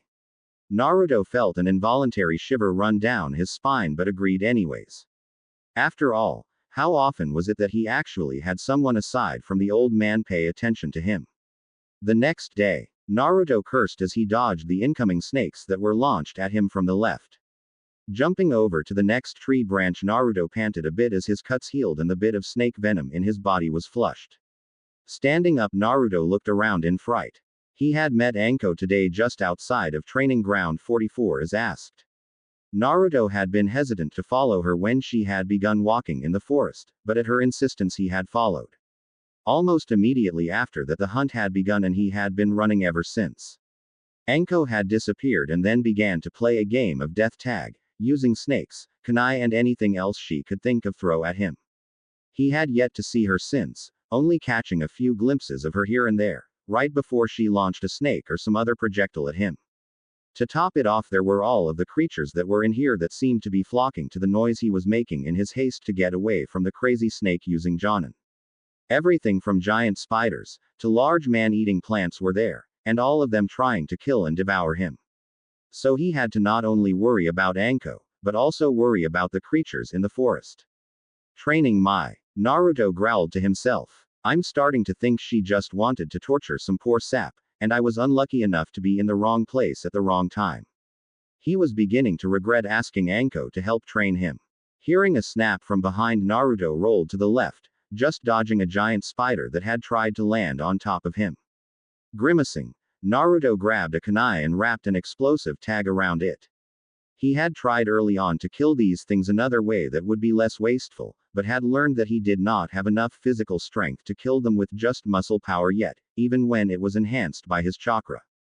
And Naruto had not actually bothered to learn jutsu either, preferring to get his basic skills in chakra control, tai and bujutsu up to snuff.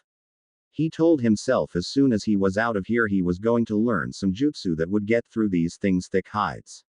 As the spider began to move towards him, Naruto threw the kunai. It managed to hit the creature right in the left eye, one of its only weak points. This was the only good thing this damn forest had given him right now, better aim, since without it he would have been killed from wasting so many kunai. The creature shrieked and thrashed in pain, however it still continued to charge after Naruto. Putting his hands in a ram seal, Naruto activated the explosive tag. He jumped off the branch as the creature's head exploded in a gout of blood and brains. Bouncing from branch to branch, Naruto eventually landed on the ground. He leaned up against the tree, panting as he tried to get a breather.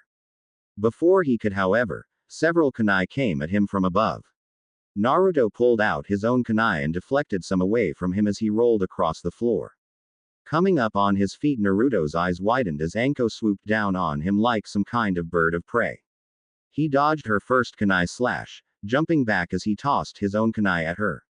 Anko merely caught and threw it back twice as fast. Naruto was able to dodge the attack but was not fast enough to dodge it entirely and ended up getting a nick on his left arm. Deciding to test his taijutsu, Naruto ran towards Anko. He ignored the fear that welled up inside of him when he saw her grin.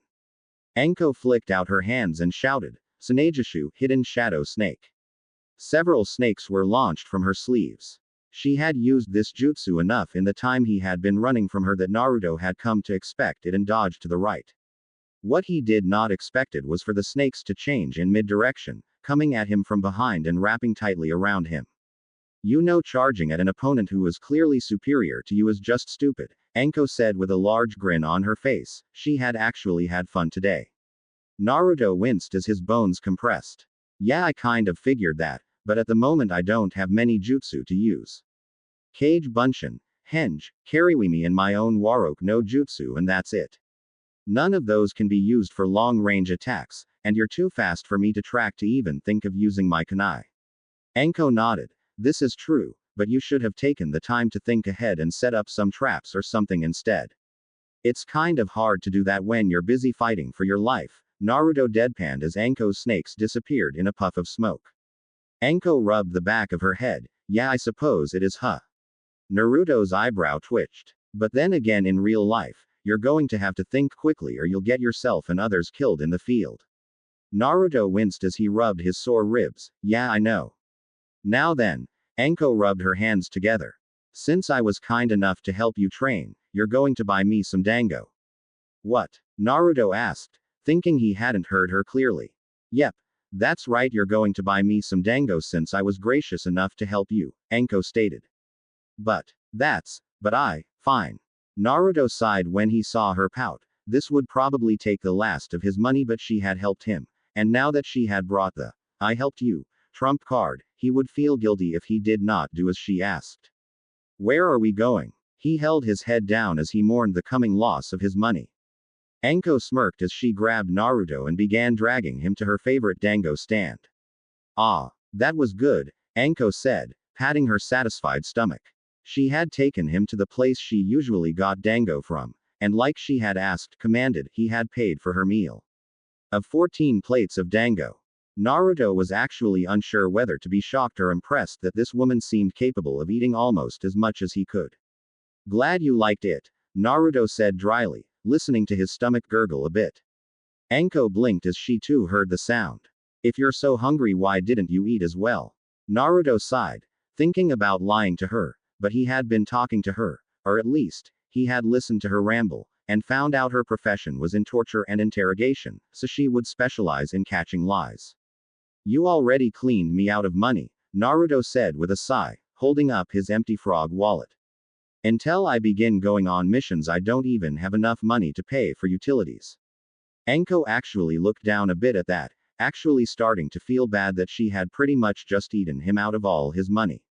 Contrary to popular belief, she was not some heartless bitch like most of the villagers made her out to be.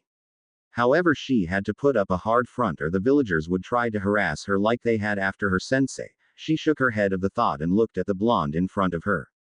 Then why did you actually agree to pay for my food?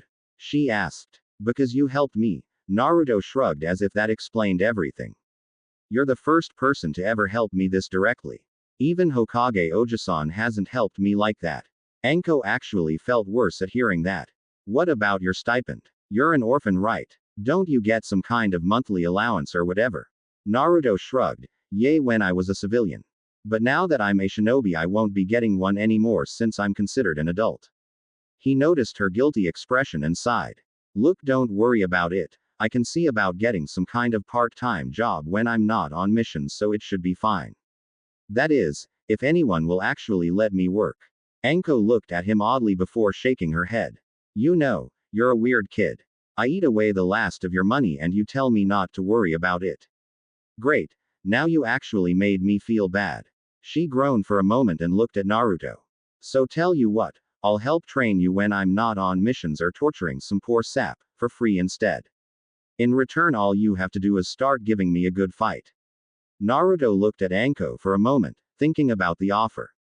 It wasn't bad, all things considered. Yeah, she kind of scared the shit out of him. Actually, she really scared the shit out of him. But she was also super strong from what he had been able to determine today. Strong enough to wipe the floor with him at least. He gave her a large grin. You've got yourself a deal. Sanejishu, Hidden Shadow Snake, C-rank offensive jutsu. Allows the user to project several snakes from their wrist as they make punching motion towards their intended target. The snakes bite and wrap around the given target, potentially inflicting multiple wounds. They are also capable of poisoning a victim. Henge Transform, E-rank supplementary. A basic technique taught in all academies. This creates an illusionary transformation which can be used to transform into objects, such as items, animals, or other people. This technique is merely an illusion and upon being displaced by an object passing through will dispel. Kariwimi Body Replacement, E-rank supplementary. This lets the user quickly switch places with another nearby object, usually a log, but can be done with others like a plant, animal, or even a person, leaving the opponent to counterattack. Many forms of debate have gone about as to what kind of jutsu this is. Some are under the belief that this jutsu is in fact a space-time ninjutsu at its most basic. Space-time jutsu includes jutsu such as the Hiraishin used by the Yondaime Hokage. Oroiki no jutsu, sexy jutsu, E-rank, or a rank, depending on who you ask. The technique utilizes the true transformation technique, or shadow transformation, in order to transform into a beautiful woman. Unlike standard transformations, this is a real transformation which creates a chakra construct that envelops the user. 2 days later. It was early in the morning as Naruto went about his daily exercise routine. Anko had gone on a mission today, so she was not here with him like she had been the past couple of days. Not that he was going to complain. The woman's training method may be effective, though if you asked Naruto it was more torture than training, but he really had no desire to come home looking like a walking bruise today. Not to say his training had not been progressing well. Even Anko had been impressed by how quickly he was learning, though her way of saying that was, wow. Keep this up and maybe you won't continue to suck. Yeah, not exactly the nicest thing for someone to say when giving out compliments. Still, he would not complain about her or her training methods. Each day they sparred or he would be forced to run from her in the forest of death. He would last just a little bit longer, meaning he was just a little bit stronger than he had been when first starting. And really, wasn't that the whole point in training? Nato's chakra control was getting better. He could now float 5 leaves on one hand, each of his fingers, and rotate them. His clones were beginning to work on the other hand now. It was his hope that he would master this soon and then get started on tree climbing, since the idea of being able to walk on a solid vertical surface was the coolest thing he could think of. Even if he had promised not to do pranks, he could just imagine all of the potential that ability would have had for his pranking career. His taijutsu was better, still nowhere near enough to beat a jonin like Anko, or even one of the better chunin, but it was still good enough that Anko had been impressed with the short amount of time it took for him to learn it. Normally during their training, Anko would literally tear his taijutsu apart, picking the entire style apart piecemeal. Often when she found a weak point in his guard, or an attack that would overstretch him, she would take full of advantage of it, beating him into the ground before telling him what he did wrong. After all, there was nothing like getting your kick to make sure you really did not want to get your kicked again. His physical strength also had increased a bit. His arms weights were now at 30 pounds while his leg weights were at 40 pounds. The ability he had to increase his weights faster than normal was thanks to his healing factor. Naruto had found out that when his muscles ripped or his bones broke, the Kyuubi's chakra would come out of the seal and heal his body, making it twice as strong at the break. It was probably the one good thing that had come with the Kyuubi so far. Bujutsu was a bit slower than the other things he was trying to learn, especially since learning to use a weapon was a completely new experience unlike taijutsu. He was still getting better every day, but learning to use a staff was harder than everything else he was working on. Surprisingly enough, it was his studies in Fuinjutsu that made the biggest leap. He had been told that the art was one of the hardest to learn, however Naruto seemed to take to it like a fish to water. He had already read the basic book and was reading the first level intermediate book. His ability to actually make seals was a little slow, having been forced to make his handwriting perfect so that he would not accidentally make some mistakes on the seals and have it blow up in his face. Still, he understood the subject well, and had hoped that he would eventually be able to create some seals without it killing himself. He had also learned a few new jutsu that Anko had decided to teach him. The first one was the Kunai Kage Bushin no Jutsu, Kunai Shadow Cone Jutsu, and its shuriken variant. It was a simple C-rank jutsu that multiplied the amount of kunai thrown and was used for mass bombardment of an enemy's position. The jutsu required little control, and for someone like Naruto who had learned the Kage Bushin in 1 hour, this jutsu was simple. Aside from that, he had also learned the Bushin Daibakua, Great Exploding Clone. This had in all honesty become his favorite jutsu. Basically, it was a shadow clone that you simply overloaded with chakra to make it explode. The key to doing this was to send a large dose of chakra to the clone in one go, rather than gradually building chakra in it like when he created reinforced clones. Other than that, his aim with kunai and shuriken had gotten better. He could now hit a moving target with some degree of accuracy. He had also found the limit to his seemingly limitless energy, though that had come from spending several hours playing death tag with Anko in the Forest of Death. The last of Naruto's accomplishments was with his issue of money. Originally he had been tempted to go and see if Kato would be willing to let him work there for money, however he had decided against it since the man had already been so kind to him and he did not want him to lose customers for having the demon brat working for him. The solution had been for Naruto to create Kage Bushin and have them henge into regular people. They would go and find a job to earn money and he could continue his physical exercise. So far he only had 2 of them that found a job.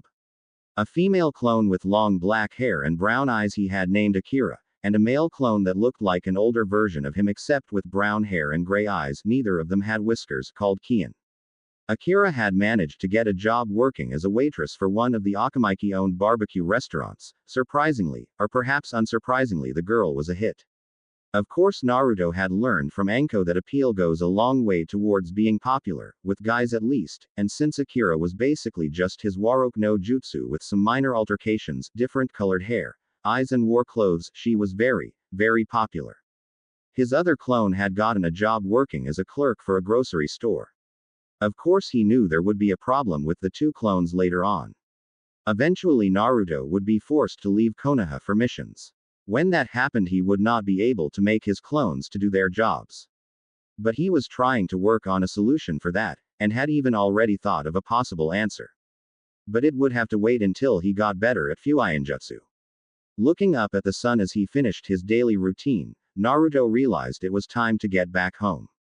Today was his last day to exercise before getting his Jonin sensei assigned. Tomorrow was Sunday and he had decided to get some rest. After all, the body, even his body needed rest in order to keep from burning out. Naruto ordered his clones to dispel in groups before heading back to his apartment. The next morning Naruto got up and started getting ready for the day. After getting showered and dressed, Naruto moved into the kitchen where one of his Kagebushin was trying to make breakfast. Naruto had decided to change his diet to a more healthy food than just ramen, having read that he needed to have more balanced and nutritious meals if he wanted to get taller, something he was desperate to do, even desperate enough that he would stop eating just ramen to do it. His clones had only recently started cooking, so nothing they made tasted all that good. But at least they hadn't burned the house down yet, so Naruto was counting his blessings. After eating his meal, Naruto left the house, locking the door before leaving. Hopping onto the roof of his building, the blonde made his way towards the Hokage Tower where he would get his ninja registration and photo ID. Naruto smiled as he made his way towards the academy so he could present his photo and registration to the Hokage. Walking in the door where the old man was, Naruto greeted him in the way that only Naruto could. He slammed the door open and shouted, "Yo Oji-san. I've got my registration." Sarutobi smiled as he looked up. "Ah, Naruto, how?" Sarutobi trailed off as he looked over at Naruto. He blinked as he took in the change of clothes that the blonde was wearing. The orange jumpsuit the blonde had on was gone. In fact, Sarutobi could not see anything other than the large cloak that the boy was wearing since it went all the way down to his ankles. He had only managed to catch a small glimpse before Naruto had moved his hand away from the door, but what he had seen was infinitely better than that orange jumpsuit he used to wear. The boy actually looked like a real shinobi with that outfit. It was surprising actually. He had not seen Naruto since the incident. In fact, no one seemed to have seen him since then. It had actually caused a bit of commotion among the villagers who had feared some kind of grand prank from the prankster king. Sarutobi himself had been concerned that the boy may have had some trouble coping with the new knowledge that he held the Kyuubi. However, it seemed as if he had been worried over nothing. Shaking himself from his thoughts, Sarutobi offered the boy he thought of as his grandson a smile. "Well, this is certainly a surprise, Naruto-kun, though I am glad you took my advice. I like the new look. You look like a true shinobi." Naruto blushed a bit in embarrassment. "You think so? Well, I thought if I was going to be a real ninja, I should change into something that made me look a little more ninja-ish." Sarutobi chuckled a bit. "Indeed, I take it you are here to give me your registration." Naruto nodded as he gave the old man a grin. "Yep." Walking up, he handed Sarutobi his ninja ID and registration. Naruto moved over to one of the seats and waited for Sarutobi to approve it. After a few moments of studying the information and picture, Sarutobi nodded. "The picture looks good. I can see you have matured greatly." Naruto beamed at the old Hokage's praise. "To be honest, I expected you to do something like paint your face, or some other childish act." "Hey!" Naruto shouted indignantly, standing up and pointing at Sarutobi. "I've grown up since then. I'm not some brat who would do something like that anymore. I'm an adult now." Sarutobi just gave the boy an amused expression. "Yes, that is true. You do seem to have grown exponentially this week. I was merely talking about what you would have done before." Naruto calmed down slightly at that and gained a sheepish expression. He probably would have done something like that before. "Well, I suppose you're right." Sarutobi smiled before remembering something. "I forgot to mention something important the night of the incident, Naruto." Sarutobi began, catching the blonde genin's attention. "Due to the fact that you were able to root out a traitor to Konoha and keep the Forbidden Scroll safe, I have listed it as your first B-rank mission." Naruto's eyes widened in surprise at the new knowledge. "So I want you to come to my office later today so you can receive your mission pay." "Really?" Naruto asked. At Sarutobi's nod, he pumped his fist in the air. "That's awesome. My first B-rank mission, and I only just started as a genin. I'll be Hokage in no time with this kind of track record." Sarutobi just chuckled at the overenthusiastic blonde. "I am sure you will, Naruto. Speaking of Hokage, you might as well give me that hat right now, Oji-san. Seeing as how I beat you that night," Naruto said with a grin. Sarutobi blushed a bit, remembering just how he had been beaten. "I am afraid that did not actually constitute as a fight, Naruto-kun," the old Hokage replied smartly. "Therefore I can't actually give you my hat." "Oh?" Naruto asked with a devious smirk on his face. "So if I were to beat you now, would you? Maybe you need a little reinforcement of just how badly you lost." Sarutobi paled as he saw the blonde putting up a familiar hand sign. Naruto, wait, don't. Waroke number jutsu. A cloud of smoke covered Naruto, and when it cleared enough to see, it was no longer Naruto that Sarutobi was looking at. He was now staring at a young blonde woman who looked to be about 18 years old. She had long blonde hair that was done up in two pigtails which traveled down to her butt. Her face was heart-shaped and lightly tanned, and she had a set of sky-blue eyes that held an alluring quality to them. She had a small nose, and on either side of her nose were three symmetrical whisker marks that seemed to add an exotic quality to her. Her lips were a light, moist pink that contrasted a bit with her skin and gave her a pouty and seductive expression. Her body was what one could only describe as perfection. Luscious-looking C borderline D cup that, while not as large as his former student Tsunade, were amazingly round and perfect. A narrow waist with a flat-toned stomach led into flared hips with a perfectly round and firm butt. Going down even more were a set of mile-long legs that seemed to go on forever. She was also completely, with only small bits of smoke covering certain key areas. Yet that only seemed to add to her allure, leaving just enough to cover her with and make you want more. The Sandaime Hokage took all of 4 seconds to notice these key features about the woman. When he did, it only became a matter of time before he gave the inevitable perverted reaction. Boom. Like last time, the old Hokage was thrown back as a geyser of blood flew out of his nose. Ha. Looks like I got you good, Oji-san. Naruto shouted as he turned back into himself with a puff of smoke and held his stomach while trying not to fall on the floor. A few seconds later, Sarutobi managed to pull himself back up and set himself in his chair, dabbing his nose with a tissue. That jutsu again. I must admit it's very clever, but very dangerous. I'm going to have to list it as a kinjutsu. Naruto blinked as he looked over at the old man. So you're going to make this a forbidden technique? Sarutobi nodded. It seems much too dangerous to be placed in the wrong hands. The grin that stretched across Naruto's face threatened to split it in half. That's awesome. Ha. I just graduated and I already made a kinjutsu. I'll be Hokage in no time if I keep this up. Who kicks? That's right. Naruto kicks. Sarutobi looked at Naruto with an expression somewhere between amusement and exasperation as the blonde did a victory dance. Naruto. He watched as the blonde completely ignored him and continued dancing. Naruto. His voice was a little louder, hoping it would catch the blonde's attention. When it didn't work, he shouted, Naruto. What is it, Oji-san? Naruto asked as he stopped his victory dance. You need to calm down. You're a shinobi, remember? Reminded Sarutobi. Naruto rubbed the back of his neck as a sheepish grin crossed his face. Right. Sorry. Sarutobi sighed. I swear sometimes. The old Hokage was interrupted as the door opened and a little kid rushed in with wooden shuriken in his hand. Now I've got you, old man. The child yelled. After I defeat you, I'll become Hokage. Naruto blinked as he watched the kid run. He was wearing a head cap and a blue scarf that was several feet too long for him. If he keeps running like that, he's going to trip. As if on cue, the young boy's feet got caught up in his scarf and he tripped, landing flat on his face. Oh wow. The boy yelped as he put his hands on his face and rolled back and forth along the floor. Oh boy.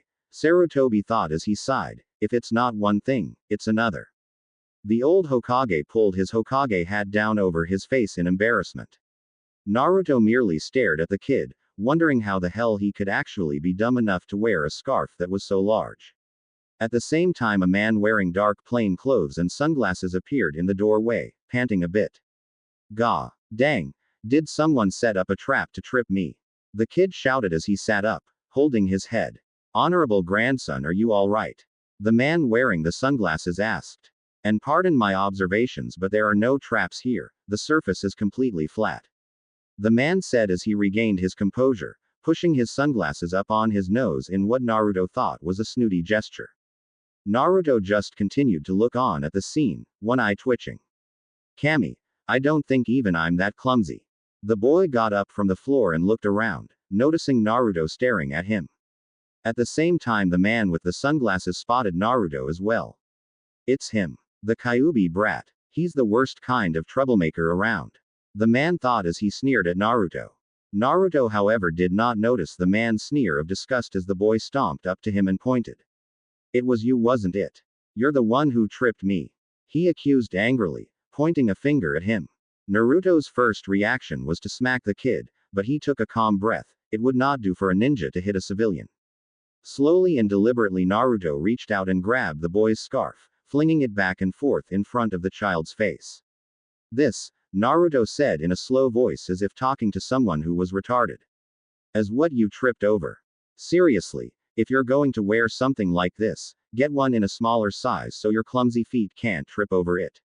No, no, no, no.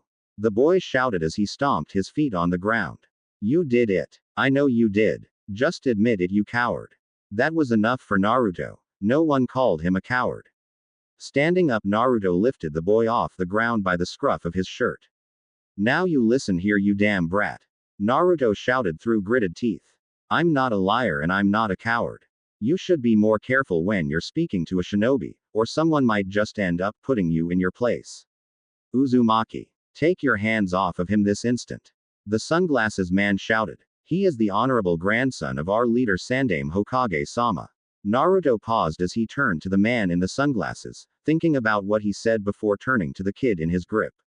Huh, so this brat's related to the Hokage Ojisan. Naruto thought, since the sunglasses man did not have any reason to lie to him. That's right, the boy thought with a smirk. He's just like the rest, stopping from doing something as soon as he learns who I am. Feeling confident that nothing would happen to him now, the young boy took this opportunity to gloat. What's the matter, tough guy?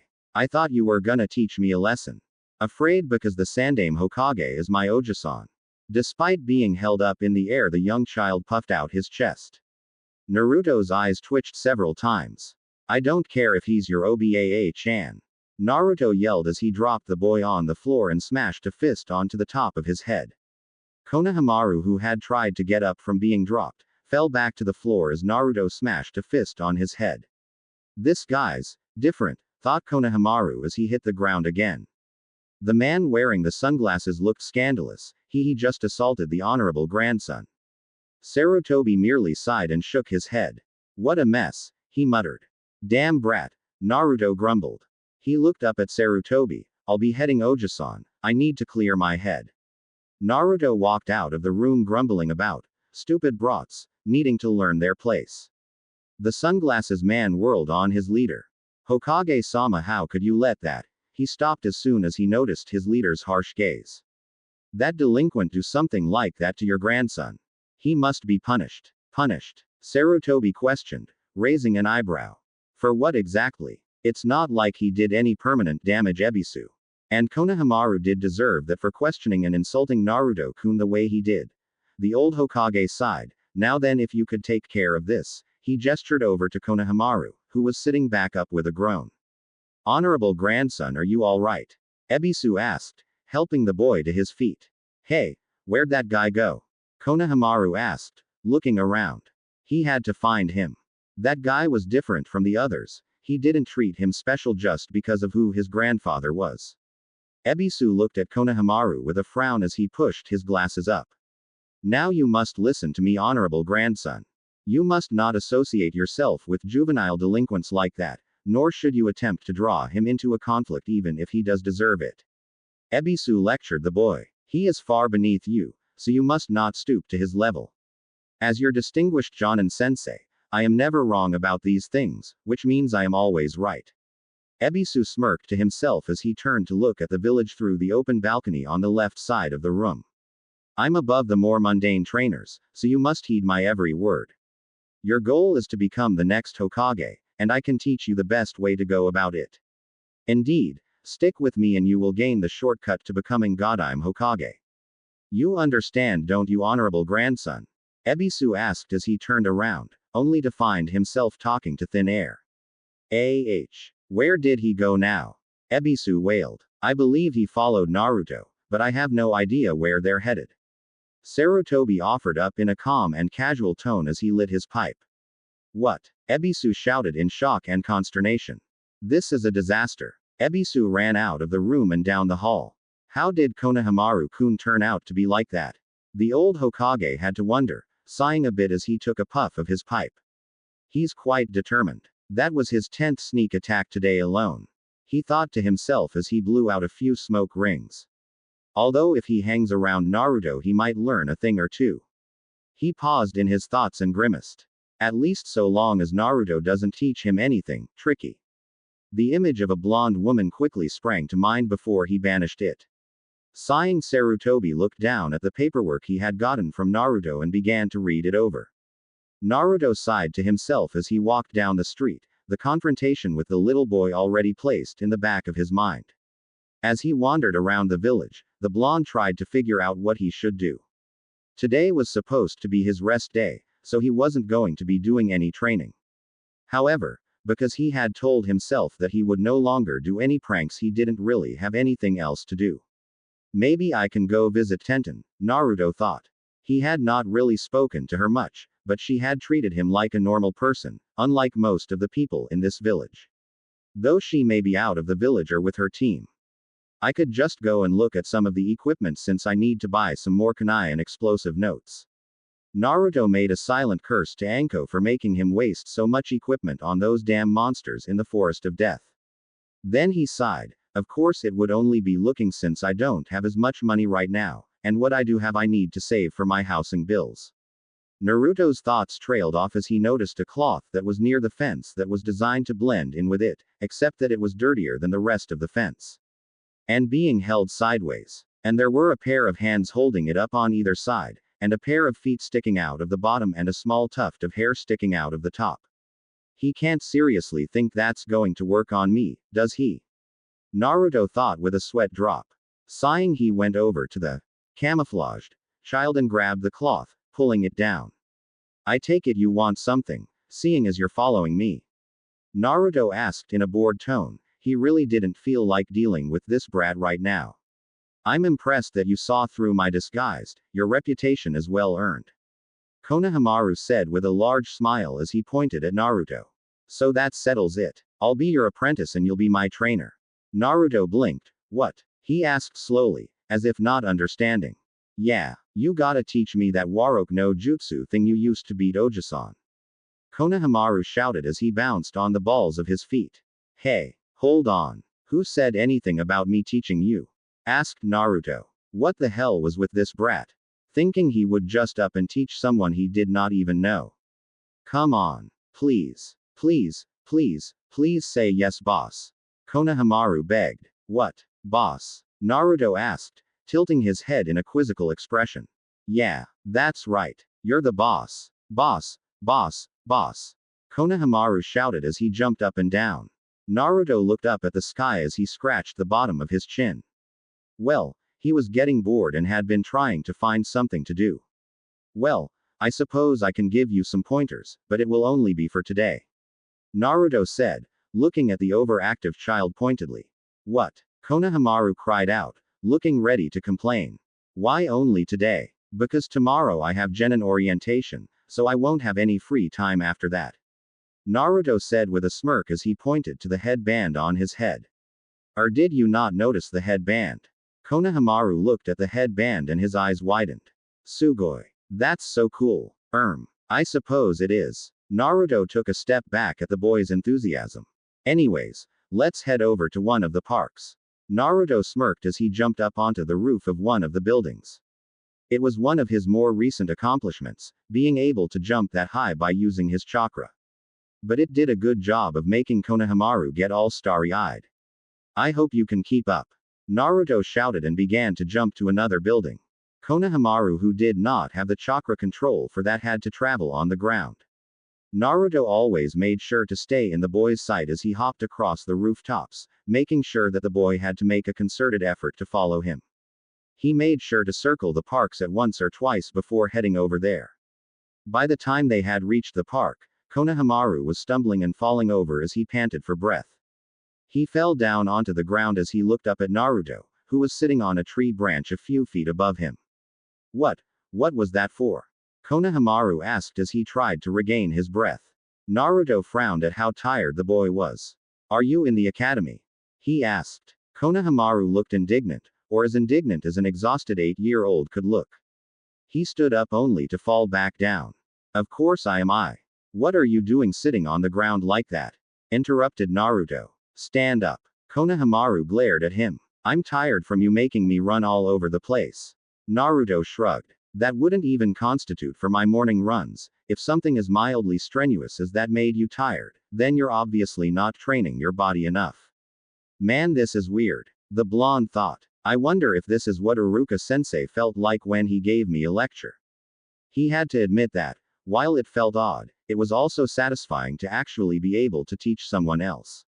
Maybe there really was a point to all of those boring lectures Iruka-sensei gave. Anyways, Naruto shook his head of thoughts on Iruka.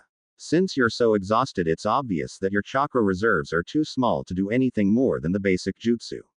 So I think we'll start with. Hey! Konohamaru shouted with an angry expression on his face. I am not small. Naruto face-palmed as he listened to the little kid. Please Kami. Tell me this is not how I sounded to Iruka-sensei and Oji-san. If it is, I swear I'll never be such a brat again. I said your chakra. Chakra. Naruto pronounced the word chakra extra slowly. I made no comment on your height. I am merely saying that your chakra reserves are a tad on the small side. This means you'll have to work on getting your reserves up to snuff. I'll write down a few exercises I found in a book and give them to you to practice on your own. Naruto paused for a moment. Though if your reserves are smaller, then you should have better control. Tell me, how good is your chakra control? He asked. Well, I don't really know much about that, Konohamaru admitted. Four Eyes Sensei hasn't gone beyond what the academy has already taught me. Naruto sighed and rubbed a hand over his face. Which means you have had absolutely no practice in chakra control. He paused. Come to think of it, he hadn't been taught chakra control exercises either. Though, he had assumed it had been one of the days he had been sent out of class, or skipped. He frowned to himself before shaking his head. Have you at least been working on the Henge no Jutsu? Please tell me you have. Konohamaru puffed up his cheeks indignantly. Of course I have. Alright, no need to get defensive. Naruto held up his hands in a defensive gesture as he jumped off the tree branch. So show me what you can do. I need to see how far along you are, before we can start doing anything. What should I transform into? Asked Konohamaru, scratching the back of his head. Naruto shrugged. Anyone, it doesn't matter so long as I can see where you're at.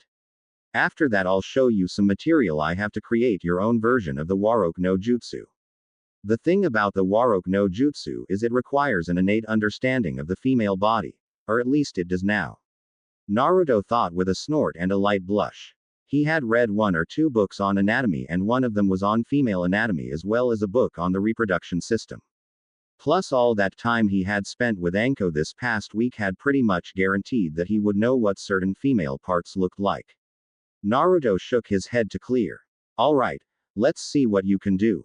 You got it, boss. Konohamaru shouted as he did the hand seal for the jutsu. Quote, Henge no Jutsu. Ebisu scowled as he looked out across the village from the roof he was standing on. He had been searching the village for the better part of an hour and it was getting on his nerves. Where is that filthy delinquent? What could he be doing to the honorable grandson? It could only be something truly evil. Ebisu thought viciously as he clenched his hands into fists as he scanned the streets. I am an elite Jonin. As one in a long line of senseis that have shaped and guided potential candidates to the illustrious position of Hokage, I cannot allow such a disaster to occur on my watch.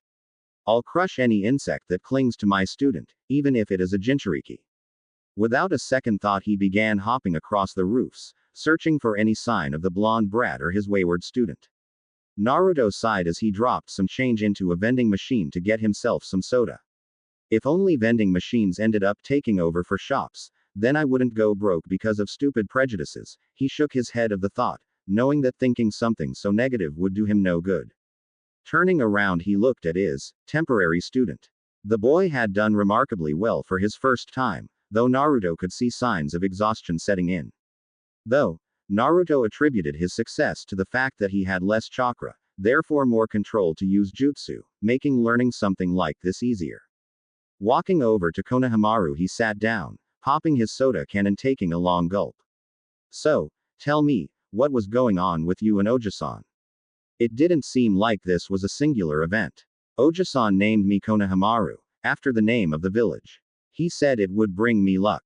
Konohamaru murmured. Naruto nodded to himself as he listened. You'd think that it would be easy to remember. But no one, not a single person in the whole village ever calls me by my name. It's because when they look at me, they don't see me, they see the honorable grandson of the Sandaime Hokage. Naruto raised an eyebrow as Konohamaru kicked a rock. They don't see who I am, just who I'm related to. It's like I'm invisible, hidden behind Ojisan's shadow, and I'm so sick of it, that's why I'm going to become Hokage now. So people will know who I really am. This kid has the reverse problem of me. Naruto thought incredulously. He's still basically ignored, but it's more of ignoring who he is, rather than his existence. The kid reminded him a lot of himself, how he used to be before the Mizuki incident. Not that something like this would make Naruto give the kid any sympathy. If anything, Konohamaru needed an kicking. Naruto snorted. You think it's that easy? Konohamaru looked up at Naruto. If you could become Hokage so easily, then everyone would try to be Hokage. The Hokage is not just the strongest ninja in the whole village, but he's also the smartest and the one who's dedicated his life to serving the village as its protector. You have to think of each villager as if they were a member of your family and be willing to put your life on the line to keep them safe. That is what being Hokage is about. And it will take hard work, dedication, blood, sweat and tears to get there. Not just anyone can be Hokage. Naruto suddenly grinned. Besides, if you're going to be Hokage, you're going to have to defeat me first. Naruto stopped as he watched Konohamaru, who was gaping at him, waiting for the boy to say something, when he heard a rustling of leaves. I've found you. A voice came from above them. Naruto and Konohamaru turned to see Ebisu standing on a tree branch. That filthy Uzumaki, the Kyuubi no Kitsune. Ebisu glared down at Naruto, who could not hold in a flinch at those icy eyes. Those eyes, he recognized them as the same ones that some of the more hateful members of the village gave him. The kind of people who he was sure would kill him if they had the chance. The kind who would try to beat him if they caught him when they were drunk and had lost any inhibitions they might have once had. Leaping down from the tree, Ebisu landed on the ground and approached the two. Honorable grandson, it's time that you return home. Ebisu said in the same overly confident tone as before, adjusting his sunglasses. Konohamaru jumped to his feet. No way. I'm learning how to beat Ojisan and become Hokage. Don't interfere. Naruto couldn't hold in his smirk. It sounds like he thinks I'm a better teacher than you. Ebisu sneered at Naruto. Silence, Uzumaki. I will not just sit idle while you corrupt my student with your rubbish. Shut up. Konohamaru yelled. He's a better teacher than you'll ever be. At least I can understand what he says. Both Ebisu and Naruto were startled by the boy's exclamations. No, honorable grandson, you must not listen to him. He cannot teach you the things you need to know. To be Hokage, one must understand virtue, justice, ceremony, wisdom, loyalty, prudence, and be skilled in 1,000 jutsu. You don't even know one jutsu. Ebisu continued. However, it seemed that Konohamaru had heard enough. I'll show you a jutsu. Eat this. Waroke no jutsu. Where before there was a small brown-haired boy, now there was a tall, older and absolutely drop-dead gorgeous female with dark brown hair.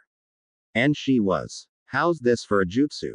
She asked with a seductive voice as she made a pose. Ebisu froze and his jaw nearly fell to the floor. Naruto watched as the man shivered. However, he was still standing. Huh. Well, what do you know? Naruto thought to himself. He hides it well. Konohamaru poofed back into existence and frowned. Why didn't that work? He asked, scratching the back of his head. WHWH, what kind of disgraceful jutsu is that? Ebisu shouted indignantly, though Naruto could see the red tinge to his cheeks. Such things are not fit for the eyes of a gentleman. I would never fall for such a vulgar and outrageous jutsu. I am far above such things. Naruto's eyes began to twitch at the bold and obviously false declaration. Ebisu grabbed Konohamaru's scarf and tried to start dragging him back with him. Honorable grandson, you must stop this at once. That Uzumaki brat is turning you into a delinquent. Do you want people to see you as an imbecile? Only with my teachings will you gain the shortcut to becoming Hokage. Ebisu continued to pull on the scarf, trying to drag Konohamaru away. No. Just leave me alone. I don't want to learn from you, I'm learning from the boss. Konohamaru yelled as he yanked back. What sort of nonsense is this?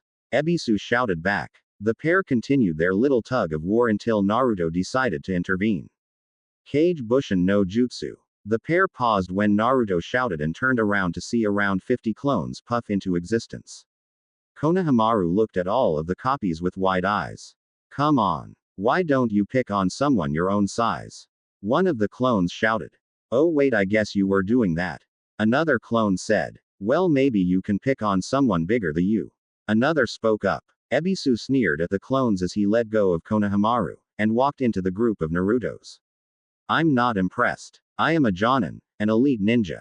Not some lightweight like Mizuki. Ebisu pushed up his glasses and gave an arrogant smirk. Yes, I heard of your run-in with Mizuki. And for someone who was pushed away by their own sensei, you have no right to lecture me, upstart. Now, watch closely, honorable grandson, and see how a real ninja fights. Konohamaru looked back and forth between Ebisu and the group of Narutos, not sure what to do, but praying that Naruto could win. Sarutobi sat down in his spying room. Iruka had visited him a little while ago and they had just finished a discussion about Naruto, and he was now watching the events on his spy orb. Naruto may have been fortunate against Mizuki, but this is most likely out of his league. Sarutobi frowned as he put his pipe in his mouth. Ebisu better be smart enough not to hurt him too badly, especially in front of Konohamaru-kun. And I think I'll need to talk to him about his attitude problem. Ebisu stood in the middle of the formation of Narutos with a smirk in place. This kid didn't honestly think that a technique like this would be enough to beat him, and elite, did he? Well, he asked with a sneer and tone. All the Narutos grinned before putting their hands up in a hand seal. Waroke number jutsu. All 50-something clones shouted, surrounding the area in smoke. When the smoke dissipated, Ebisu was assaulted by 50 very hot and very blonde girls, all of whom began grabbing at him. They began pressing and rubbing themselves against the now shock-still Jonin while whispered seductively into his ear, but all of their words were lost as the feeling of their own legs and other parts pressing against the Jonin became too much. Ebisu shuddered, before being thrown out of the group of girls by the geyser that was his nose, shooting blood as he flew into the air. Naruto grinned as he saw the now completely unresponsive Jonin twitching on the ground a few feet away. A puff of smoke later, and all the clones dispelled. Turning to his shorter companion, Naruto grinned. And that is what I like to call harem no jutsu, harem jutsu. Sugoi. Konohamaru shouted, pumping a fist in the air. Sarutobi watched the events that transpired with a shocked look. Naruto seems to have gained quite the dangerous skill. Sarutobi thought. Combining his Waroke no Jutsu with the Kage Bushin no Jutsu is a dangerous combination. I don't know if even I could survive that. He reached out and grabbed a tissue, dabbing away at his now bloody nose. Naruto looked at the still twitching Ebisu, satisfied that he wasn't going to be getting up any time soon. The blonde walked back over to Konohamaru. Aw man, I couldn't even get Four Eyes Sensei to fall for the jutsu. I want to be Hokage so badly, but I keep messing up. Why can't I do it? Konohamaru grabbed at his hair in indignation. Because becoming Hokage isn't easy, Naruto said. You want to be at the top right now, to be Hokage as soon as possible so people will see you for you. I know how you feel. Until recent circumstances I was the same way. But the fact is being Hokage is a long and hard road. You can't just become Hokage because you want to. It takes dedication, skill, hard work. You have to be willing to bleed, and cry, and sweat in order to be the strongest shinobi you can. You have to train both mind and body. But most importantly, you have to be willing to risk your life for the sake of this village and its people. And also, Naruto looked at Konohamaru with a serious expression, causing the younger male to gulp. You have to remember the most important truth about how to become Hokage. Oh yeah, Konohamaru shouted as he puffed out his chest. What truth is that? That there are no shortcuts to becoming Hokage. Naruto said, his eyes taking on a fierce and determined look. By trying to take the easy path, you limit yourself, you weaken yourself, because you weren't willing to take the harder road. Weren't willing to train until you dropped, or work until you felt all of your muscles straining against each other. No ninja in this village would respect a Hokage who took the easy way out of everything. Sometimes Hokages have to make hard choices and deal with the consequences of those choices. It takes a kind of commitment that very few people have, and those who don't have it need to get out of the way for those who do. Naruto stared at Konohamaru, the boy a little red in the face and looked like his eyes were on the brink of turning into swirls. He was trying to come to terms with all of the information he had just received and felt completely overwhelmed. However, one of the things Naruto had said rang through his mind. Besides, if you're going to be Hokage, you're going to have to defeat me first. Konohamaru turned away from Naruto and stuck his nose up. Who do you think you are? Lecturing me like that? Naruto smirked a bit at Konohamaru's reaction. That's it. I won't be your apprentice any longer. From now on we're rivals. Got it. Naruto just gave the kid a grin. Well, that's cool. This was a one-time deal anyway, because I'm getting assigned to my Jonin sensei tomorrow. However, Naruto's grin widened, stretching the whisker marks and making him look like a fox. I accept your challenge to be my rival. But keep this in mind, you're going to have a lot of catching up to do if you want to be at my level. You're going to have to train hard if you want to even think of competing against me for the title of Hokage. Naruto looked at the sun and sighed. He had just wasted a whole day training a kid. Well, it was fun and I was resting today anyway. Naruto thought with a chuckle. It was nice being able to act like nothing more than an overly kid and show off to someone else, something that he knew he probably would not get to do again. Well, I'm off. But don't for 1 second think you can just slack off. You never know when we might meet again, and I find out that you've been slacking. Naruto trailed off with the implied threat causing Konohamaru to gulp. Alright then, I'll see you later, Konohamaru. Konohamaru felt his eyes widen as Naruto turned around and tossed a wave over his shoulder. Sarutobi smiled as he leaned back in his chair and watched Konohamaru give a salute to the leaving Naruto. Thank you, Naruto-kun, for helping Konohamaru-kun true path of a ninja. He sighed. I just wish he hadn't taught Konohamaru-kun the Warok no Jutsu. Kanai Kage Bushin no Jutsu, Kanai Shadow Cone Jutsu, a basic C-rank jutsu that creates copies of thrown projectile weapons. Used for mass bombardment of enemy positions, distractions and creating distance between the user and his/her foes. Bushin Daibakua, Great Exploding Clone, A-rank Kinjutsu. Basically a Kage Bushin that is overloaded with chakra that will explode either when the user activates it, or it gets hit in some way. Herm no Jutsu, Harem Jutsu, S-rank Kinjutsu. This jutsu is simply a combination of the Shadow Clone Teknyu and the Sexy Jutsu. It is used to create any number of clones of beautiful women.